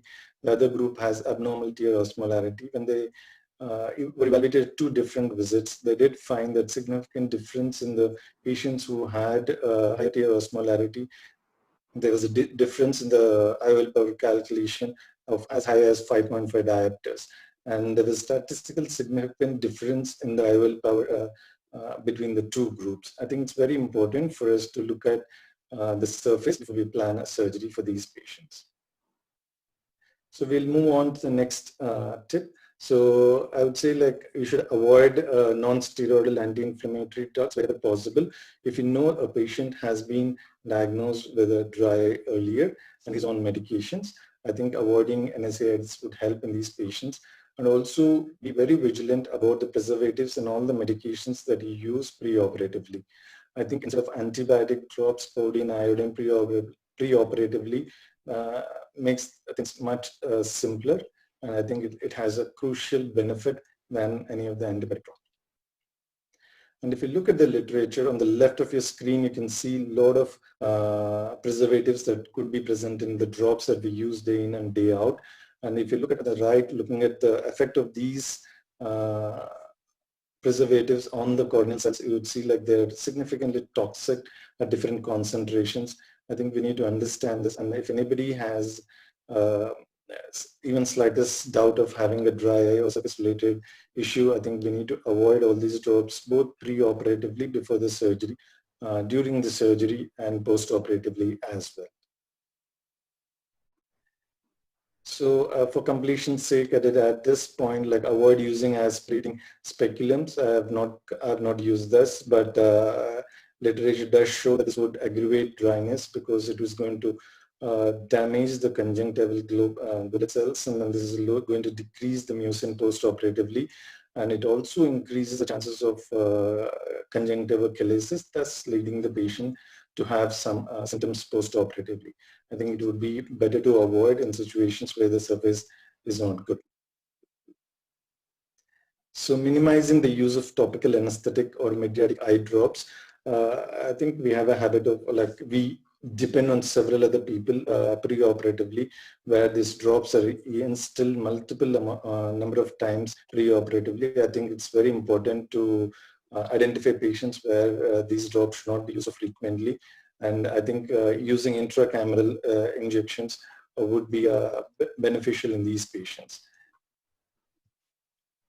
And if you have inadequate sized pupil, I think putting a single drop of little bit of fluid into the anterior chamber of BSS, which is mixed with adrenaline, would help you achieve a very well dilated pupil. And you don't have to make this patient sit and put dilating drops multiple number of times. And we do have literature showing that. So using intracameral dilation methods, you do have a significant amount of time that you can save for the patient. They don't have to wait for dilatation. And when compared with routine dilatation methods, the intracameral methods did show comparable dilatation of the pupil at different points of the time during the surgery. And if you look at the satisfaction that the patient had during the surgery, the satisfaction rate was enormous. I think in patients where you do not want to use too much of topical medications, I think considering these intracameral injections would help in dilating the pupil and also helping with anesthesia. Preventing desiccation of the epithelium, I think it's a very important thing that we should pay attention to during the surgery. So whenever we have a patient draped, we ignore and the cornea gets dried like this, and the sister also doesn't put the drops for the initial period of the time. I think it's very important for us to put some amount of viscoelastic that stays for long during the surgery. And also literature has been shown that instilling some amount of viscoelastic on the anterior surface of the cornea after the cataract surgery also helps post-operatively in improving the symptoms for these patients.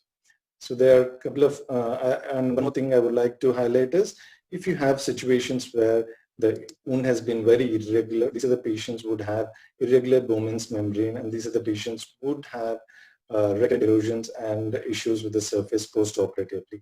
I think it's very important for you to take care of such situations, putting a suture and making sure the surface is very regular and following these patients regularly with adequate amount of lubrication is important. So this is a study that looked at use of viscoelastic after the surgery in a patient, and after thorough evaluation of different aspects, this study did show that viscoelastic at the end of the surgery did help several parameters, though few parameters were not statistically significant, but still these graphs do show this benefit by putting viscoelastic on the surface in patients who may have some amount of dryness, or even normal patients who do not manifest with any dryness. So optimizing the intensity of the microscope light without compromising the light intensity that you want to work on the eye, I think it's very important. This is a study that has looked at three groups, like one is a control group, other group had a 40,000 lux of intensity of light, which is the normal range that we use, and then they did use another group with 1 lakh lux of light intensity. This is a study conducted in rabbits, and if you look at the goblet cells or mucin secreting cells, it's significantly low or damaged in the group of rabbits with underwent surgery with 1 lakh lux of light intensity. And if you look at the microvilli that you see, this is an electron microscopy picture.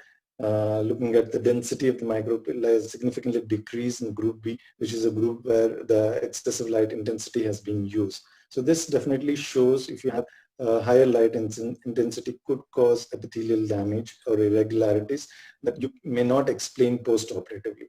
I think identifying an optimal light intensity is important for you to work on.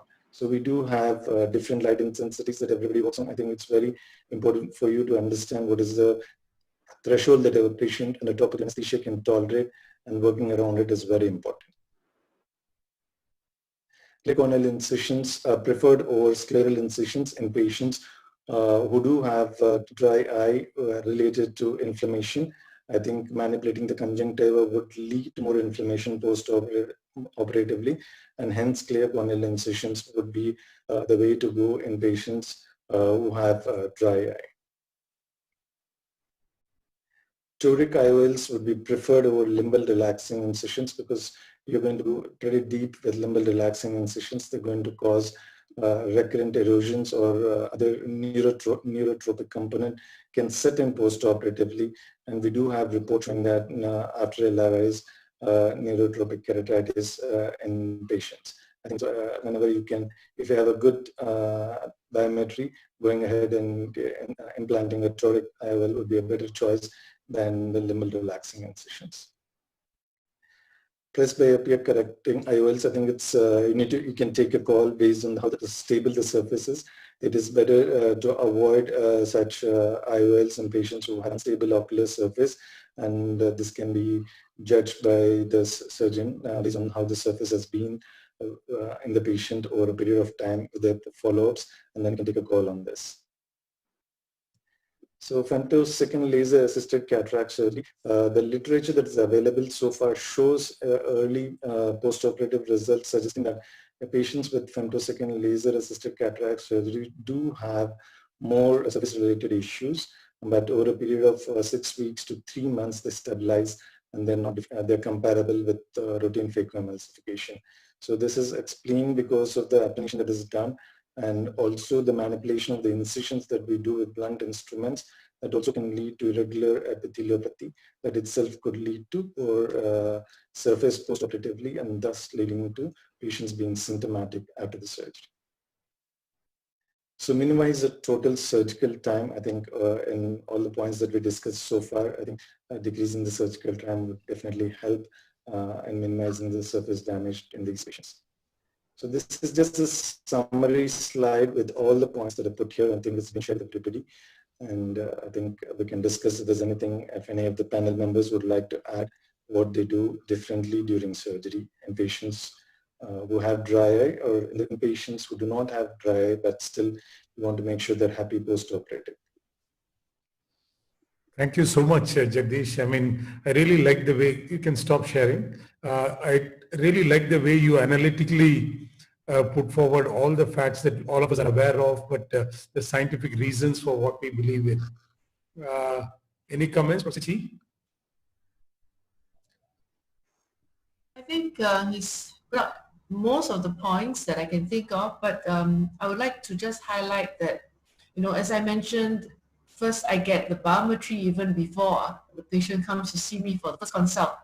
And if you do a topography routinely, very often even if you didn't pick up the dry eye, the topography will actually be the test that will show you that there's some ocular surface disease. And that should prompt you to actually take a second look at the eye and the ocular surface, because you may have missed some ABMD or a small pterygium there, or dry eye very commonly can cause what looks like irregular astigmatism.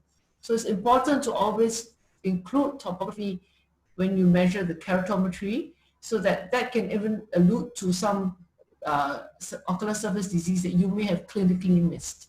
So if you see what appears to be irregular astigmatism on topography, have a second look at the slit lamp to see whether you have missed some ocular surface disease that you should be pre-treating before proceeding with surgery. Yes. In fact, that's a very valid point. Just yesterday, I saw a patient for cataract surgery with a very high, unusually high cylinder.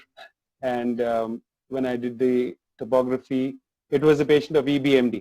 And when I saw the topography, there was a lot of irregular astigmatism. And I decided to do it as a two-step procedure, first as a PTK and then cataract surgery later. And one more thing is like there are certain medications, especially those glaucoma medications, beta blockers and carbonic anhydrase inhibitors. They cause neurotropia, and this history definitely has to be added. And during surgery, this epithelial defect sometimes happens accidentally. Try to avoid, because these patients, the healing will be delayed. And those who are on antidepressants, antipsychotic medications, or some type of antihypertensive medications also, like can have neurotropia. And LRCS, if there is a scleral appellation, definitely it can cause some amount of damage to these goblet cells, which can cause some amount of surface issues post-operatively. The additional point I have is, I think as far as post-operative medication is concerned, I think it's most important to remember less is more. And we have really cut down on the amount of steroids, the NSAIDs that we instill in these eyes. Shresh, can you just highlight the regimen that you follow and that we do it? As Jagdish sir very nicely highlighted, I think it's the preoperative and postoperative medications which actually worsen the status of the ocular surface in these eyes. And therefore, even instead of using Paracaine preoperatively, using an intracameral Xylocard would be very useful and help protect the epithelium. Postoperatively, maybe using, again, non-preserved drops, reducing the duration of steroids and also be useful. I'm not saying I have no financial interest in this. But then recently switched over to a regimen of just 2 weeks of steroids of a dexamethasone combination, just 4 times a day for 2 weeks, which is preservative free. And then also using an NSAID of Napafenac at 0.3% of just once a day for 3 weeks. So this is completely reducing the usual medication which we were using in earlier periods, when we were using a tapering dose of steroids for about 6 weeks and NSAID drops also for 6 to 8 weeks. So having half the duration of medication definitely helps in faster recovery. And we've done a comparative study as well, and the amount of cases of rebound inflammation that we are seeing are also not more than what we were seeing earlier with the more prolonged duration of steroids and NSAID use. I think one more category of patients which really need to be looked at is patients with conjunctivochalasis, and often this gets worse after cataract surgery. So if you have an opportunity of doing a surgery at the same time, we should address the conjunctivochalasis, and many of these patients are much happier afterwards. Excellent points, but we need to move on. Go on to our next speaker, Dr. Vidya. Dr. Vidya is a consultant of cataract and oculoplasty, is one brilliant young lady with astute surgical skills and superb conceptuality of whatever she deals with. And today she will take us on to the mystics of non-ophthalmic eyes. On to you, Vidya. Thank you, ma'am.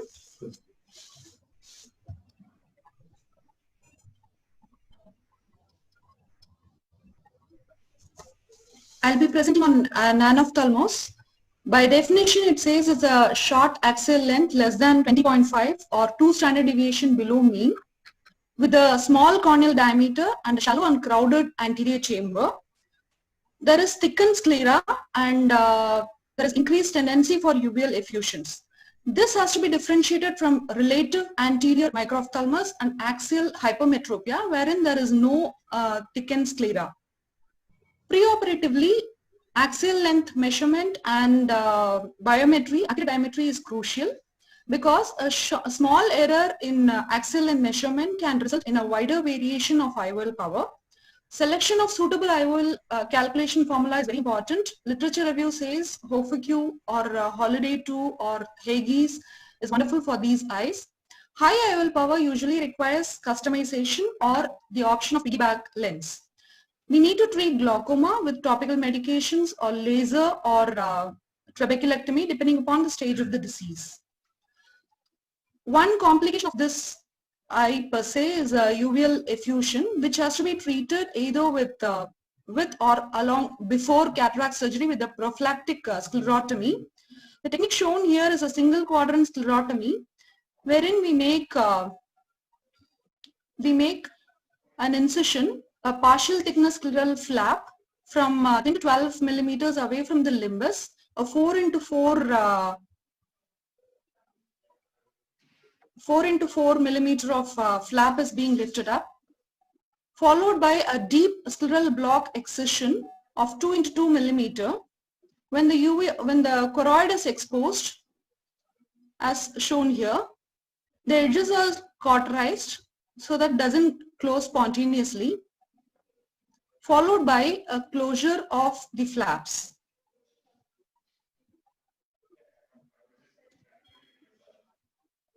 Surgically, when we perform phacoemulsification, the anesthesia would be a topical and intracameral anesthesia, or a peribulbar block would be fine.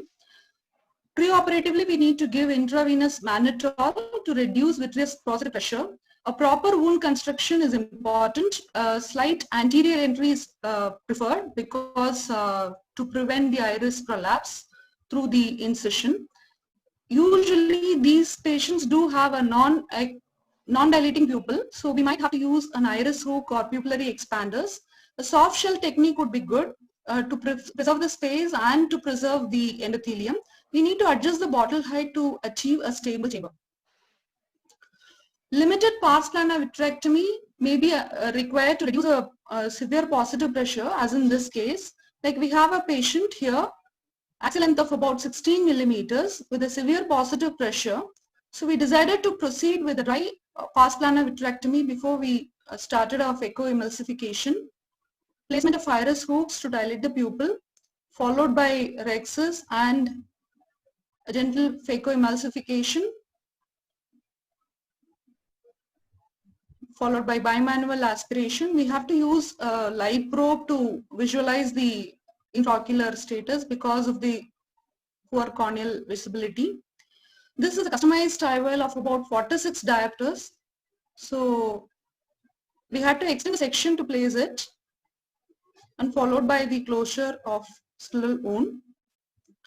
If in course of time there is chamber fluctuation, we might have to anticipate uveal effusion and treat it. Implantation of IOL, customization, if it is available, then that is the way. Like it can be placed in the back. But if we do not have customized IOL and we are planning a piggyback IOL, maybe the maximum power has to go into the bag and the residual can be placed in the ciliary sulcus. If you are dealing with a patient who has got a refractive surprise or a residual power, then we can implant a piggyback IOL as a secondary procedure also. In that case, we have to depend upon the refractive error of the patient. The spherical equivalent multiplied with 1.5 gives the adequate IOL power to be implanted. So the take-home message from my side would be a proper preoperative assessment of IOL power and axial length, meticulous surgical steps as we discussed, pars plana vitrectomy and sclerostomy to prevent uveal effusion, customized IOL and piggyback IOL has to be, we have to use these things, and we need to recognize and treat complication as and when required. Thank you. Thank you so much, Vidya. You can stop sharing. Gaurav, would you like to comment on this? Any experience of using these high-powered lenses? Yes, in fact, she's covered up all the points very nicely. Only thing is these lenses have to be customized because even if you're thinking of a piggyback lens, sometimes it's difficult to actually have enough space. You have to see what is the AC depth and the lens thickness obviously is much more, but that's obviously gone.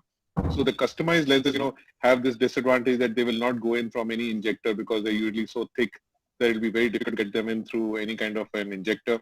And therefore she had to use the the incision, and it had to be finely sutured. But that's a mixed bag because such a small eye which is high risk, making a corneoscleral wound and then having to put in the lens. So there is no perfect way to tackle these situations. But what was interesting was also that you were able to show that making the small pocket and then suturing that. I was wondering that when would you decide to do that? I mean, in which cases would you choose to do that preoperatively if you had to do that? You mentioned that there's some eyes where you would actually do it preoperatively if you're suspecting this situation. I also want to add things which any of you, the panel, could answer. I came across quite a few articles which say that doing a prophylactic sclerostomy or not doing it is similar, does not make a big difference. And again, the other question is, in an anophthalmic eye, doing a pars plana vitrectomy itself is going to be a challenge because again, the position of the pars plana is not going to be where it should Absolutely. be. So these are 2 points which have to be kept in mind when you're doing a surgery in a small eye, and for a routine cataract surgeon, it cannot be taken lightly. Well, if I can add something, today with the closed eye surgery that we do, probably this post-keratotomies are out of vogue for most of us. But what I want to really mention here is that, well, maybe pre-op mannitol would really shrink the vitreous body and probably give you some more space. Because part of that, if you don't have, I think pars plana vitrectomy before is certainly can be done. With regards to lens, well, yes, we have, India is that way lucky because we can get these customized lenses. If your IOL power is accurate, you will get a lens, and like how it was mentioned, that the problem is with the injector. But then if you are keen on putting a foldable, and if you don't have it, sometimes they can provide you with a bigger injector, but mostly they don't. So that's the time when, if you are used to your older days, when you used holder method.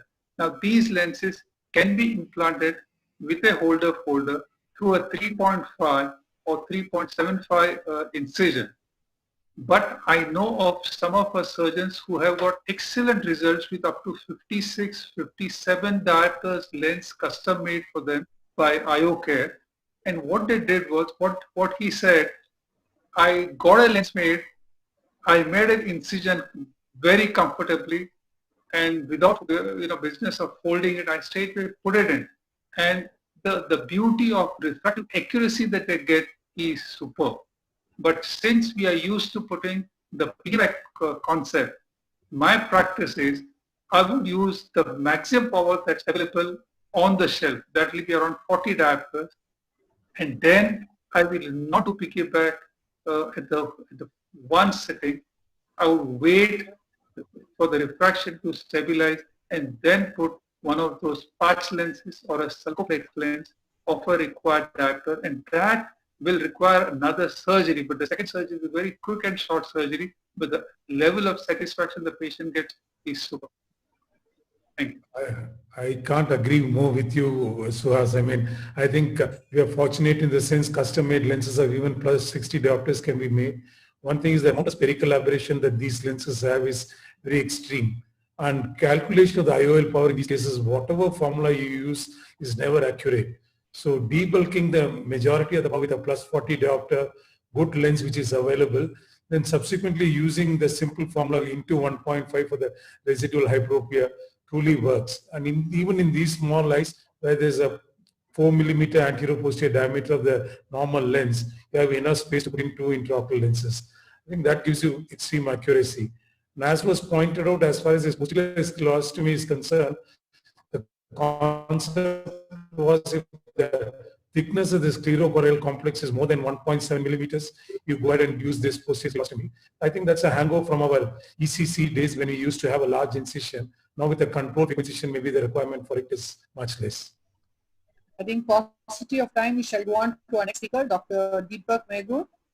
You could share your screen. Dr. Deepak heads the cataract and glaucoma department of Meghur Eye Hospital at Bidar, Karnataka. And he is probably a very rare combination of brilliance and simplicity, and has received innumerable awards and accolades backing him up. And he is going to take us through the path of dealing explicitly with a runaway rhexis. On to you, Dr. Deepak.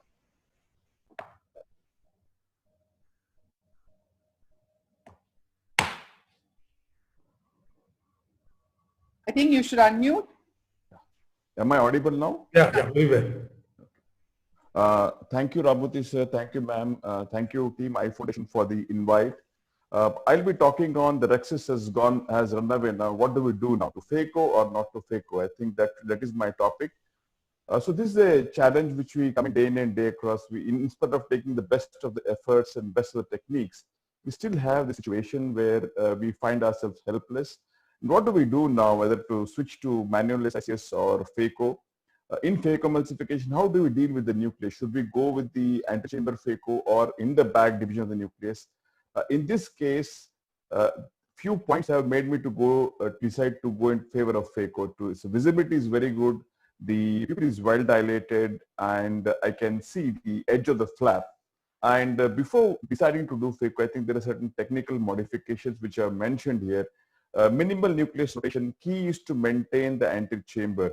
And most importantly, always try to keep looking at this flap, which has been described by Dr. Rohit Om Prakash. I learned it from him. Basically, it is nothing but, the capsular flap has to be averted and fluttering. That's a good sign. It is an indirect evidence that tear has not yet extended beyond the equator. So as we're doing the surgery, you can see that if you're always having a look at this flap and it's always averted and fluttering, then it's an indirect evidence that you're still in the safe zone. An important tip is, as soon as you have a first quadrant, remove it, because that's going to create some space for us inside the bag. And no rotation. Mind you, there's no rotation until we remove one or two pieces.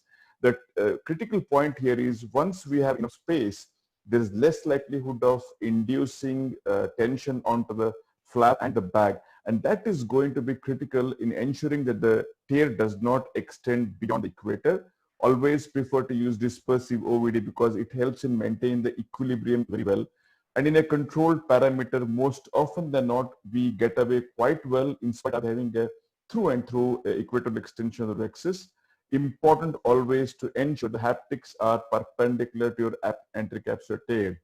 And invariably the results are outstanding and we get this age. But sometimes we always do have, we'll not be so lucky. So this is a similar situation. I begin the surgery, the flap is still everted. You can see that. I've extended the rhexis a little bit. But what is different here compared to the previous case is that the nucleus is far more bulky, it's far more denser, and I'm stressing a little bit more on dividing the nucleus. After some stage of the surgery, the pupil is still well dilated. I can see that the flap here has stopped fluttering. And you can see that it's not no longer inverted, it's flat now, or invert. That is a danger sign. I stop back, put in dispersive and have a look inside. We can see that there is a huge PC tear staring at me under the nucleus. So it's challenging to diagnose a PC tear under the nucleus. That's the reason why we need to have, be careful in understanding this indirect evidence, looking at the anti-flap, how it is behaving. And now the chance, what do I do now? Should I do an IOL scaffold or a scleral tunnel incision? In this situation, I shifted superiorly, did a scleral incision, removed the thing, parsplana anterobitrectomy was done, and this was how I was looking. And I could manage to place a multi-piece IOL in sulcus. And this is how it is. And the lens was well centered because still I could retain sufficient amount of posterior capsule and anticapsule there. And needless to say, the visual acuity was quite good and the patient was reasonably happy. So the message here would be like, so we have a situation where the rhexis has run off. We should have a clear-cut idea what should be the next plan, Converting to SICS and ECC is not a shame at all. The decision to convert would depend upon the skill level and experience of the surgeon, density of the nucleus, and intraoperative difficulties. How good am I seeing? That's the biggest question I would ask myself. Dealing with a small pupil, hazy cornea, because I want to see the flap which is fluttering. And apart from that, you need to understand the coexisting pathologies like poor corneal endothelial, helium, and soda exfoliation, etc. Having decided to go ahead with phacoemulsification, we have got a clear goal here. The goal is to prevent extension of the tear to the posterior capsule. And we need to follow these principles. The secret is in that maintain the chamber equilibrium. Don't allow the chamber to suddenly deepen or suddenly to shallow here. Use a technique to divide the nucleus to ensure that the stress on the anterocapsular tear is at its minimum. And always be ready to abort phaco if situation worsens. There is no role of ego here. And finally, the technical modifications which we need to do here is no hydro procedures, no nucleus rotation, watch out for the flap mobility sign. And after the first division, remove one fragment from inside the bag is going to create more space, which is going to help us to prevent stress on the bag and the tear. And the appropriate bottle height and phaco parameters so that the AC doesn't fluctuate, doesn't go deep suddenly, doesn't shallow also. And lastly, the antocular placed in the bag with haptics oriented 90 degrees to the equatorial extension. And these are the few modifications one can do, one can use when you're doing phaco in an eye with an equatorial extension of the anterocapsular tear. That's it. Thank you so much for attention and thank you for the invite. Thank you so much, Deepak. We can stop. I'm always amazed at the quality of your videos. You know, even internet is not able to diminish it in any way. I think you said it all. Suntik, any comments? I just wanted to know if you had one radial run out versus two radial runouts, would it make you change your plan or your approach to the case? I have had situations in both ways, but that in my experience, that has not altered any outcome change. But the biggest the differentiating factor always has been the density and the bulkiness of the nucleus. The more bulkier the nucleus it is, I've had problems of the tear extending. If it is even one tear or two tear, if the nucleus is soft, I usually get away with nothing. But if the nucleus is very bulky, like in some intermittent cataracts, it's hidden inside once the cortex comes out, you still have a bulky nucleus. Those are the ones which really be a problem for me. And would it be different whether your rhexis was small or large? I mean, would it put more stress on your runout area if you had a small rhexis and try to manipulate a huge absolutely, because it's imperative that I always extend the, once it has gone radial, always ensure that the rhexis is slightly, whatever remnant of the anterocapsule is slightly bigger, because a bigger rhexis is likely to tolerate the stress more compared to a smaller rhexis. Yeah, so basically you would want to tell us that if you had an Argentinian flag sign, your rhexis shouldn't be too small. Yes, absolutely. It put more stress. More stress. Yeah, that's what I agree absolutely. So your first regarding whether it's runoff in two directions or one, what was it? What was it that indication? I think it was no difference to him. For me, actually, one runout would be worse. Yeah. Because there will be more stress focused there, especially if you have bulky nucleus. Yeah, and of course, if you had a runout on both sides, you want to make the rhexis bigger so that there will be less stress overall. Can I comment, sir? I mean, yeah, please go ahead. Please go okay. ahead. You know, I think the quality of video is brilliant. I just wanted to add something which might help. You know, when you have a very bulky nucleus like the one which you showed, I would not like to go for a direct chop because whatever you might do, you might get the chop very nicely, but the lateral separation to crack the posterior is going to be very tough because that's going to stretch your bag, it's going to stretch the rhexis and may, you know, increase. I would have gone for either a stop and chop or a 4-quadrant crack because it debulks the nucleus and, you know, the quadrants become much smaller. So if you have a deep, you know, like a good trench, at least one trench, and you've debulked the nucleus, then cracking it and lateral separation becomes so much easier. And a 4-quadrant would not be a bad thing if you had like a really black cataract with a, you know, like an Argentinian flag or a runaway rhexis or whatever. So I think doing a direct chop is great for everything except here where, you know, this is one thing which I thought I might just add. I think that's a good point. If I can add something, Ramu, Yeah. what's the opinion of the panel on, in such situations, if you can just, with the Phaco, lift the nucleus out of the bag and put it back? Maybe, your stress on the capsular bag would be less, where you do supracapsular Phaco.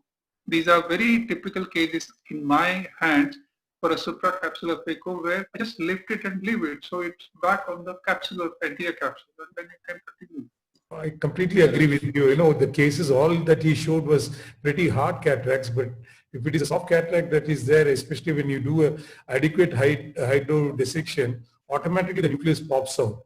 And if you do all your maneuvers outside the capsular bag, the least amount of stress is there, and most often you have managed to maintain the capsular integrity. And as Dr. Chipek said, I think having a one runoff in one particular direction is sometimes worse than having something like a can opener capsulotomy, because there the stress is uniformly distributed all around here. There's a single point. And sometimes even when it's a small rhexis and there's a runoff, we even tend to nick the capsular rhexis margin, whatever is intact also, so that you create multiple points of discontinuity and the force is not concentrated in one direction. Just one point of clarification. I mean, I as all junior surgeons, I think we would have this doubt on which technique would actually cause more zonular stress. And I would like the panel to correct me if I'm wrong, but any trenching maneuver, I think, puts more stress on the zonules. So if I were to face with a similar situation, probably what I would do is bury into the center of the nucleus, slightly lollipop it anteriorly so that it is coming out of the leaflets of the capsular rhexis, and use a horizontal chop going to the equator of the nucleus. Because here, especially if the pupil is dilated, reaching the equator of the nucleus is not at all difficult. And all your forces are centripetal when you're doing a horizontal chop, and there is no centrifugal force. Whereas when you're doing trenching and when you're dividing, the forces are more centrifugal, and that is when I feel there is a higher likelihood of your rhexis to extend posteriorly. Centripetal forces are less likely to put force on the periphery. Probably these are the cases where I would use, Phaco burst. You just grab it and do horizontal chop. Yes, sir. Great. So I think it's not the chop which really makes the problem. It's the lateral separation, as I was pointing out. So if you're having a little kind of a cataract where a horizontal chop, sometimes in spite of what you might do. But I agree with your point that if you have a machine which is probably not going to do a great job at the trenching, we may end up putting more forces on the posterior capsule by the force of the trench. But if you can use something with Ozil or something with the transverse Phaco, and nowadays these machines have excellent tips which can eat through the even the brown nuclei, I would not probably transmit much pressure. But your point is absolutely valid. So you have to see what suits you best, and I think then decide. Rhexis by snipping it, I would rather not snip it, but I would make it larger. I mean, like I would tear it and form, like whatever two bigger rhexis. But you're absolutely right. To decrease the stress, you have to have a much larger capsular opening if you're planning to prolapse, like Dr. Halipurkar said. If you want to just, kind of scoop it and bring it above the supracapsular plane. But for that, if you have a very big nucleus, you might end up just causing the extension of the runway. So you might want to actually enlarge the rhexis on both sides. I would do that. And then, like kind of go twice on each side, make it much bigger, like a 6 mm rhexis, and then kind of, allow it to prolapse out of the bag rather than try to force it out through a smaller rhexis. One more quick point to add, as Dr. Ramurthy has mentioned it, if it is a unidirectional tear, it is better we convert it into a multi-directional tear by placing this thing what nicks in the 120 degrees away from the tear. So you can have 3 tears, so the force distributes equally, and chances of rhexis tear extending to the periphery becomes less. I wonder if anyone would consider the use of a MyLoop in this case. It's not MyLoop. Any final comments, Titial? I mean, regarding this Phaco chop or 4-quadrant stop and chop? Very interestingly, nice points are pointed out. But whenever you have an entire bag filled with the intact nucleus, the forces are never transmitted to the tearing area because the bag is completely filled. You can do a trenching, you can do a scalping. It doesn't make a difference to a tear which is there. If you have a subluxation, I can understand. So I would rather, as rightly said by Dr. Gaurav, the hard nucleus is better to do a little bit of trench, and the subsequent chopping can be easier. I still do a trench and a stop and chop technique there, which makes things simpler. And if you have a hard cataract, if nucleus is mobile, then I don't take out the piece in these cases. I'll do a multiple chops first because the bag has to be stable. If the entire nucleus is there, the chances of tilting happening during your chopping is less in these cases. I retain the pieces, do a multiple chop, then take out pieces one by one. And rightly said, don't allow chamber to collapse. Maybe I can keep using a dispersive viscoelastic from my other side in these cases to keep the posterior capsule more taut in these cases. And as far as I'm concerned, I've never been a anterior chamber phaco person right from the beginning. I normally don't dislodge these cases, try to maintain the bag as far as possible. But I would still do a what do you call making a debulking or making a nucleus, central nucleus softer so they can do a better management in these cases. The axis wise, I think the size is important. Larger size will make a little better manipulation with your second instrument in these cases. And rightly pointed out, slow motion phaco, low flow rate. If I'm normally I do in my Centurion, my height is around 50. I'll go down to around 40 or 35 in these cases and do a surgery in these cases.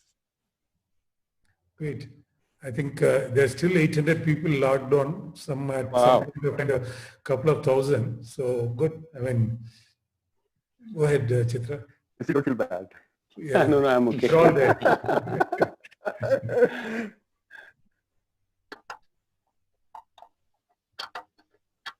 Chitra, you're muted. By the host. We shall now go on to Rishi Swaroop. He's going to share. He's a medical director and chief surgeon of Swaroop Eye Center, Hyderabad, and has been the honorary secretary of Hyderabad Ophthalmic Association, has been editor publications of Telangana Ophthalmic Society, and section editor of Cornea in IJO. He has also received an amazing series of very impressive awards and gold medals. He has special interest in lamellar surgeries, and today he would give his message on how to protect the endothelium. On to you, Dr. Rishi. Thank you to all the Ramamurtis for involving me in this wonderful webinar, and I'm learning a lot, and thank you again. So the mandate given to me by Shreyas was to talk about how to protect the endothelium, and I'm going to make it short. It's very difficult to follow Dr. Deepak Meru's beautiful videos, but I'll just try and keep it as short and sweet as possible. There are not many videos here. So the clinical situations where you're specifically bothered about the endothelium, of course, is a situation where you do have a weak endothelium. For example, a patient who has low endothelial count or Gateta or has an actual endothelial dystrophy like a Fuchs or a PMCD kind of a situation. But then there are other situations where you can end up damaging the endothelium or tipping over an already weakened endothelium, such as a case which has a difficult cataract, a hard nucleus, a small pupil, a shallow anterior chamber, presence of pseudoexfoliation, all of things which were discussed earlier today. The other situations where we do anticipate a compromised endothelium are post-keratoplasty, any patient who's had any sort of an intraocular surgery, even patients with the angle closure glaucoma who are post-KAG, we know that these corneas can sometimes decompensate. So these are the ones we have to watch out for and specifically respect endothelium in these cases. Another entity is anybody who is elderly, because these patients have multiple problems. They have hard cataracts, small pupils, their endothelial counts are lower, and of course pseudoexfoliation is often present, and it has been shown in studies that patients with pseudoexfoliation, especially beyond the 7th decade, their endothelial counts are significantly lower compared to younger individuals. without pseudoexfoliation, or equivalent age individuals without pseudoexfoliation. So why does the endothelium get damaged during cataract surgery? Of course, phacoenergy is predominantly the main culprit when you're doing phacoemulsification. But then you're using so many other things, so many other instruments are being introduced into the eye. In this video, you can see we've got 4 iris retractors. So anything can touch the endothelium. And if you're not careful, it can cut the Descemet's membrane as well, and it can kind of just sweep across the endothelium and damage a lot of cells. So you have to be careful with all things that are put inside the eye. At all times, you are staying away from the endothelium. You can have chemical or toxic damage, which can sometimes even result in a TAS-like situation and can significantly damage the endothelium. So if you're especially using a new instrument or some intraocular fluid which has not been tested before, one has to be very careful. Fluidics can also play a role. So if you have, for example, if you're using an anterior chamber maintainer and if flow is directed anteriorly, it can end up, the fluid flow itself can end up damaging the endothelium. It could detach the Descemet's membrane. If you have a lot of manipulations and the iris is being touched a lot, or it's been prolapsing a lot, pigment release, inflammation from, again, possibly manipulations in the eye, or if it is a uveitic eye, can of course have damage to the endothelium as well. So how do we want to kind of pick up these cases before surgery? You have to look at a lot of things, and one of the important pointers is in the history, patients will give you a history of morning blurring of vision specifically. So of course all cataracts will have blurring of vision, but if they tell you that mornings are worse, please look at their endothelium a little more carefully, look at their specular count, try to get their pachymetry, and look at the slit lamp carefully. So you might pick up an early stromal edema or a weakening of the endothelium, which could of course result in a post-operative problem. Look for other clinical signs of edema on the slit clamp. So one of the very easy ways to look for stromal edema, I'm just going to show you in the subsequent slide. And of course, you want to look for other risk factors like heart cataracts, pseudoexfoliation, etc. And finally, if you have access to the diagnostic tests like specular microscopy and pachymetry, that's always a good idea. So this is what I wanted to show you. If you are able to see in this particular slit lamp picture, the central stroma is as thick as the peripheral stroma. In a normal cornea, the central cornea is thinner than the peripheral cornea. And so on slit lamp, one of the easy ways to pick up early edema. Now here you don't have ground glass hairs, you don't have Descemet's folds, but you can make out this central stromal edema by looking at the differential thickness of the cornea. And of course, you can compare it to the other eye also if one eye has more edema than the other. So this is one of the easy ways of picking up stromal edema. And why is that important? Because stromal edema comes before epithelial edema in endothelial decompensation. So you want to look for early endothelial decompensation by looking at the thickness of the stroma. There you go. You can see these arrows representing the same thing. Of course, you have to look at the endothelium. This is a specular reflex of the endothelium. Everyone should know how to see the specular reflex. It's very simple. And you should be able to see data. You can even see, if you have a higher magnification on your slit lamp, you can even see the pattern of endothelial cells. And if you see an abnormality, then that will give you a clue. Specular microscopy, of course, there are lots of parameters. I'm not going to go into these, but you want to specifically look at the count and the guttata, and of course the pleomorphism and the polymegathism. All of those will tell you that whether endothelium is healthy or not. And all of these also have a pachymetry. So look at the pachymetry, and if your cornea is thick, that again is an indicator that your cornea's endothelium is not healthy. So when you're looking at a compromised cornea, you're looking at 3 scenarios, either guttate changes or just isolated stromal edema like I showed you in that clinical photograph, or you're having stromal edema with epithelial edema. So the first category is the one where you can probably get away with only phacoemulsification, but the moment you start getting clinical edema, even if it's stromal edema, I think one must start looking at a triple procedure rather than just doing a cataract surgery. So this is the algorithm that I follow. Guttate changes, no edema, and if the patient doesn't give any history of morning blurring of vision, just phaco with explained prognosis.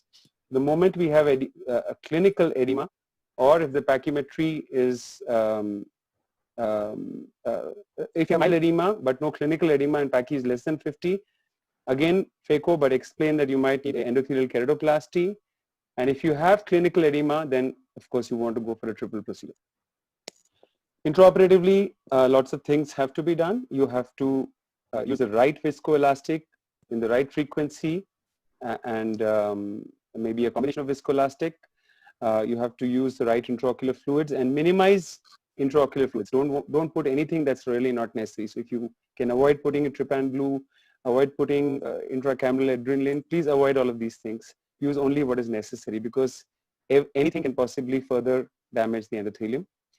You want to minimize the time of phacoemulsification. So you want to cut down, you want to put the settings optimally. You might want to use pulse settings, hyperpulse settings. You want to reduce the on time, whatever. For the cataract, whatever you think will reduce the phaco time and phaco energy, that's the one you want to put. And at all times, respect the endothelium. Keep putting in viscoelastic, stay away from the endothelium, and keep deepening the anterior chamber.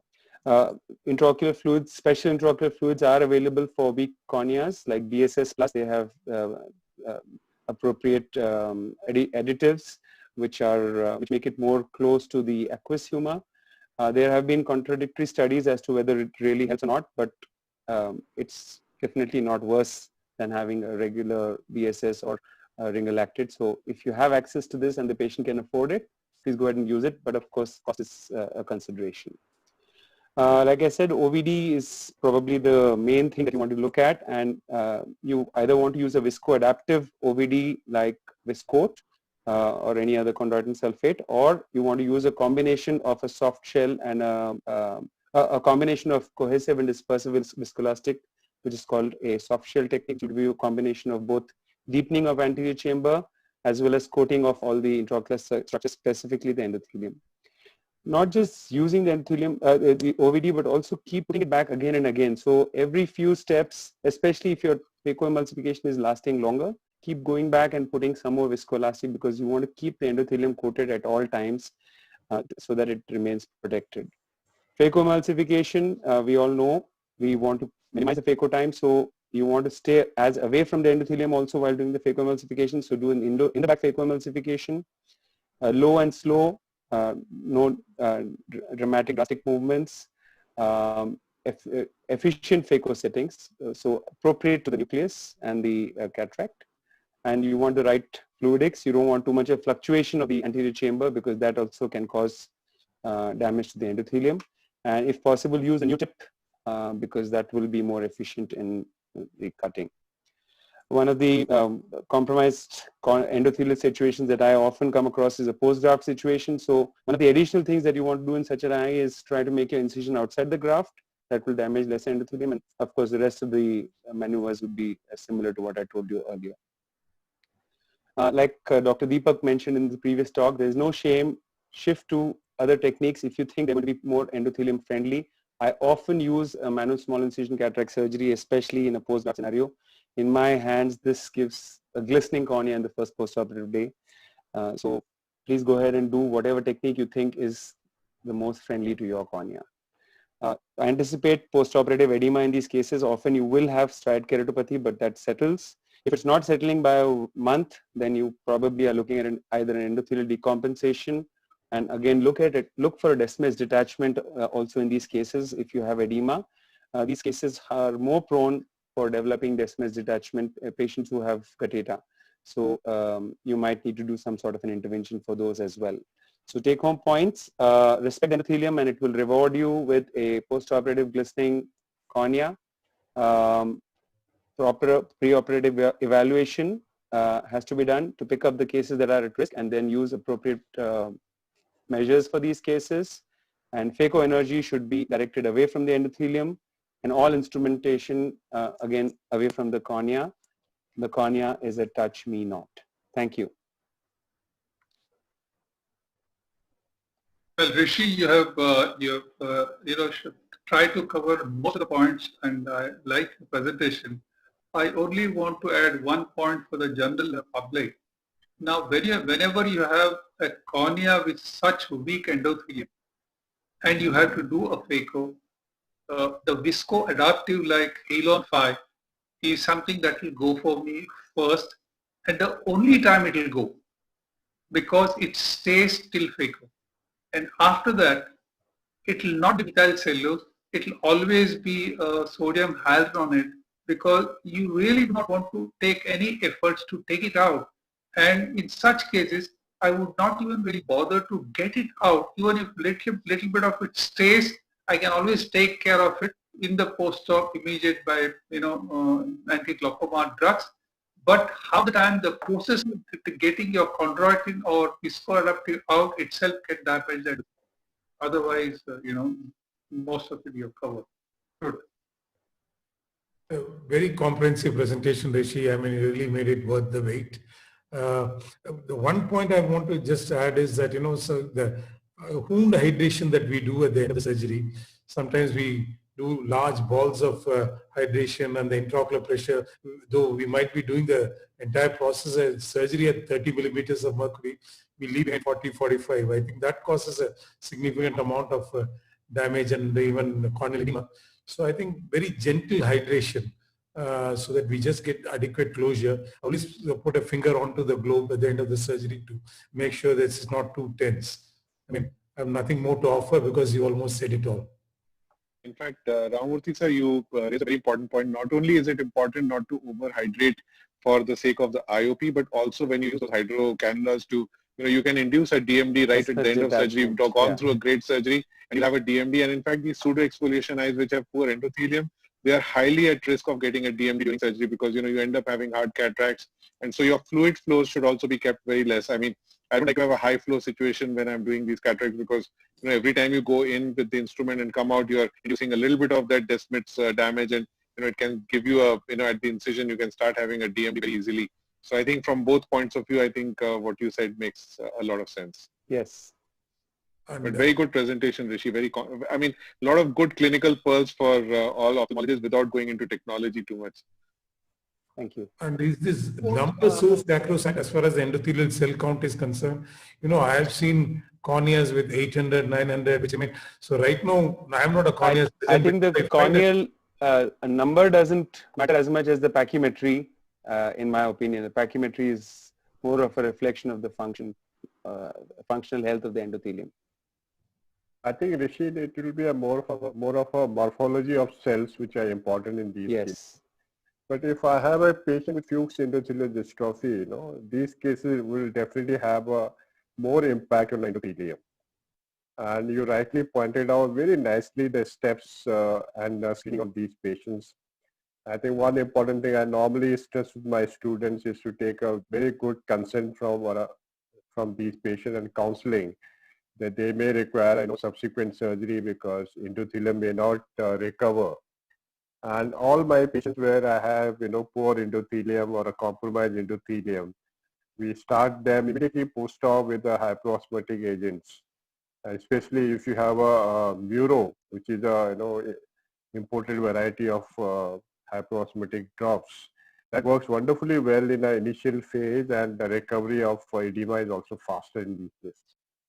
So that should also be stressed. Apart from the inflammation control, you can have some sort of thing which can take away the fluid from the stroma, and patients' visual acuity recovery is faster in these cases. And rightly stress, if you have an endothelium which is not recovering the stromal edema for more than 1 or 2 months, then just wait for another 1 month or so before doing a DMEC or DSEC in these patients. And don't jump for a DMEC DSEC with the request of your colleague. I've had I've burned my hands with my phaco surgeon requesting me. I had operated my uncle and the endothelium is not recovering. Please do the DMEC DSEC in this patient.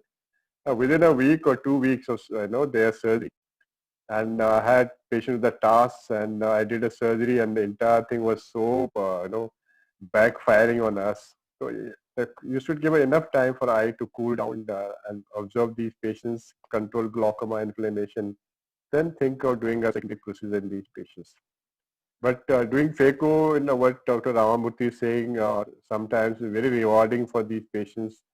And we know that not everybody has access to endothelial transplant surgery. If keratoplasty can be delayed for years, sometimes these patients do well 2 years, 3 years, 5 years down the line. And that's a saving there, enough time for subsequent keratoplasty. Yeah, and now we have rock inhibitors also in India, so it might possibly work. I think that brings us to an end.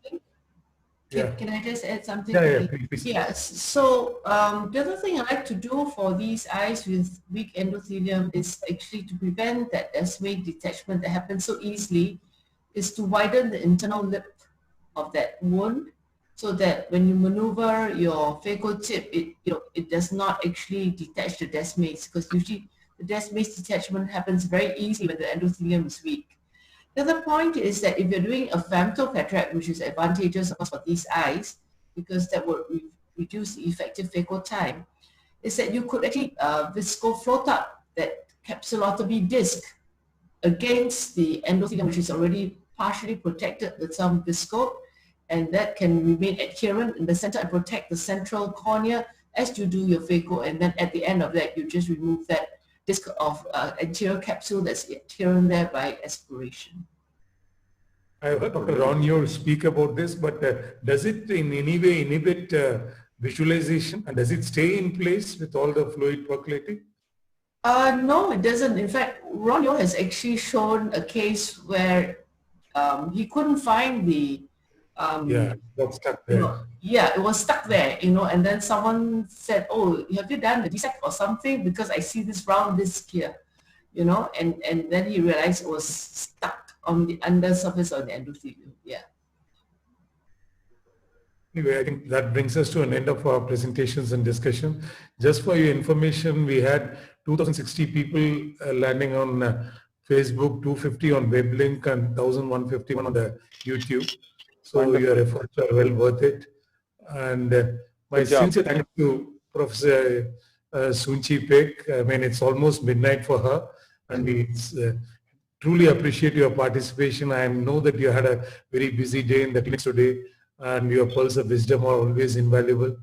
And the superb set of panelists that we had, seniors not just in age, but also in experience and expertise, constantly giving us so much knowledge. And then, of course, the youngsters, I mean, they're all young in age only. Otherwise, as far as knowledge and information is concerned, I think they're far beyond us. Dr. Vavikar, you're in the youngsters group, huh? It is me, actually. Well, it's all comparative. So, thank you all for joining us, and of course, all the delegates who stayed with us. And I think even now, I don't have the exact number, but quite a few of them stayed back right till the last presentation. Of course, we overran our time. We were supposed to finish by 8:30, but the presentations and discussions were so interesting that I didn't really have the time to cut short. This was just the first of a series of IDU. Also. Yeah. Thank you, Ramu. Thank you so much. It was wonderful. Thank you. Thank you very much. You for a wonderful thanks to Johnson & Johnson for sponsoring this whole show and coordinating not just today, but even earlier. Thank you so much. Very well conducted, Sina. Thank you, Ramurthy. And I think all of us learned a lot. We learned a lot, right of, whatever you might say that we have your experience, but I think we got to learn so much today. The standard of the presentations was very high and your discussions were amazing, Dr. Ramurthy, as usual. Thank you so much. And all Thank you. To all the speakers. Very good. Thank you. Thank you very much. Thanks a lot. Good night. Night. Night. Night.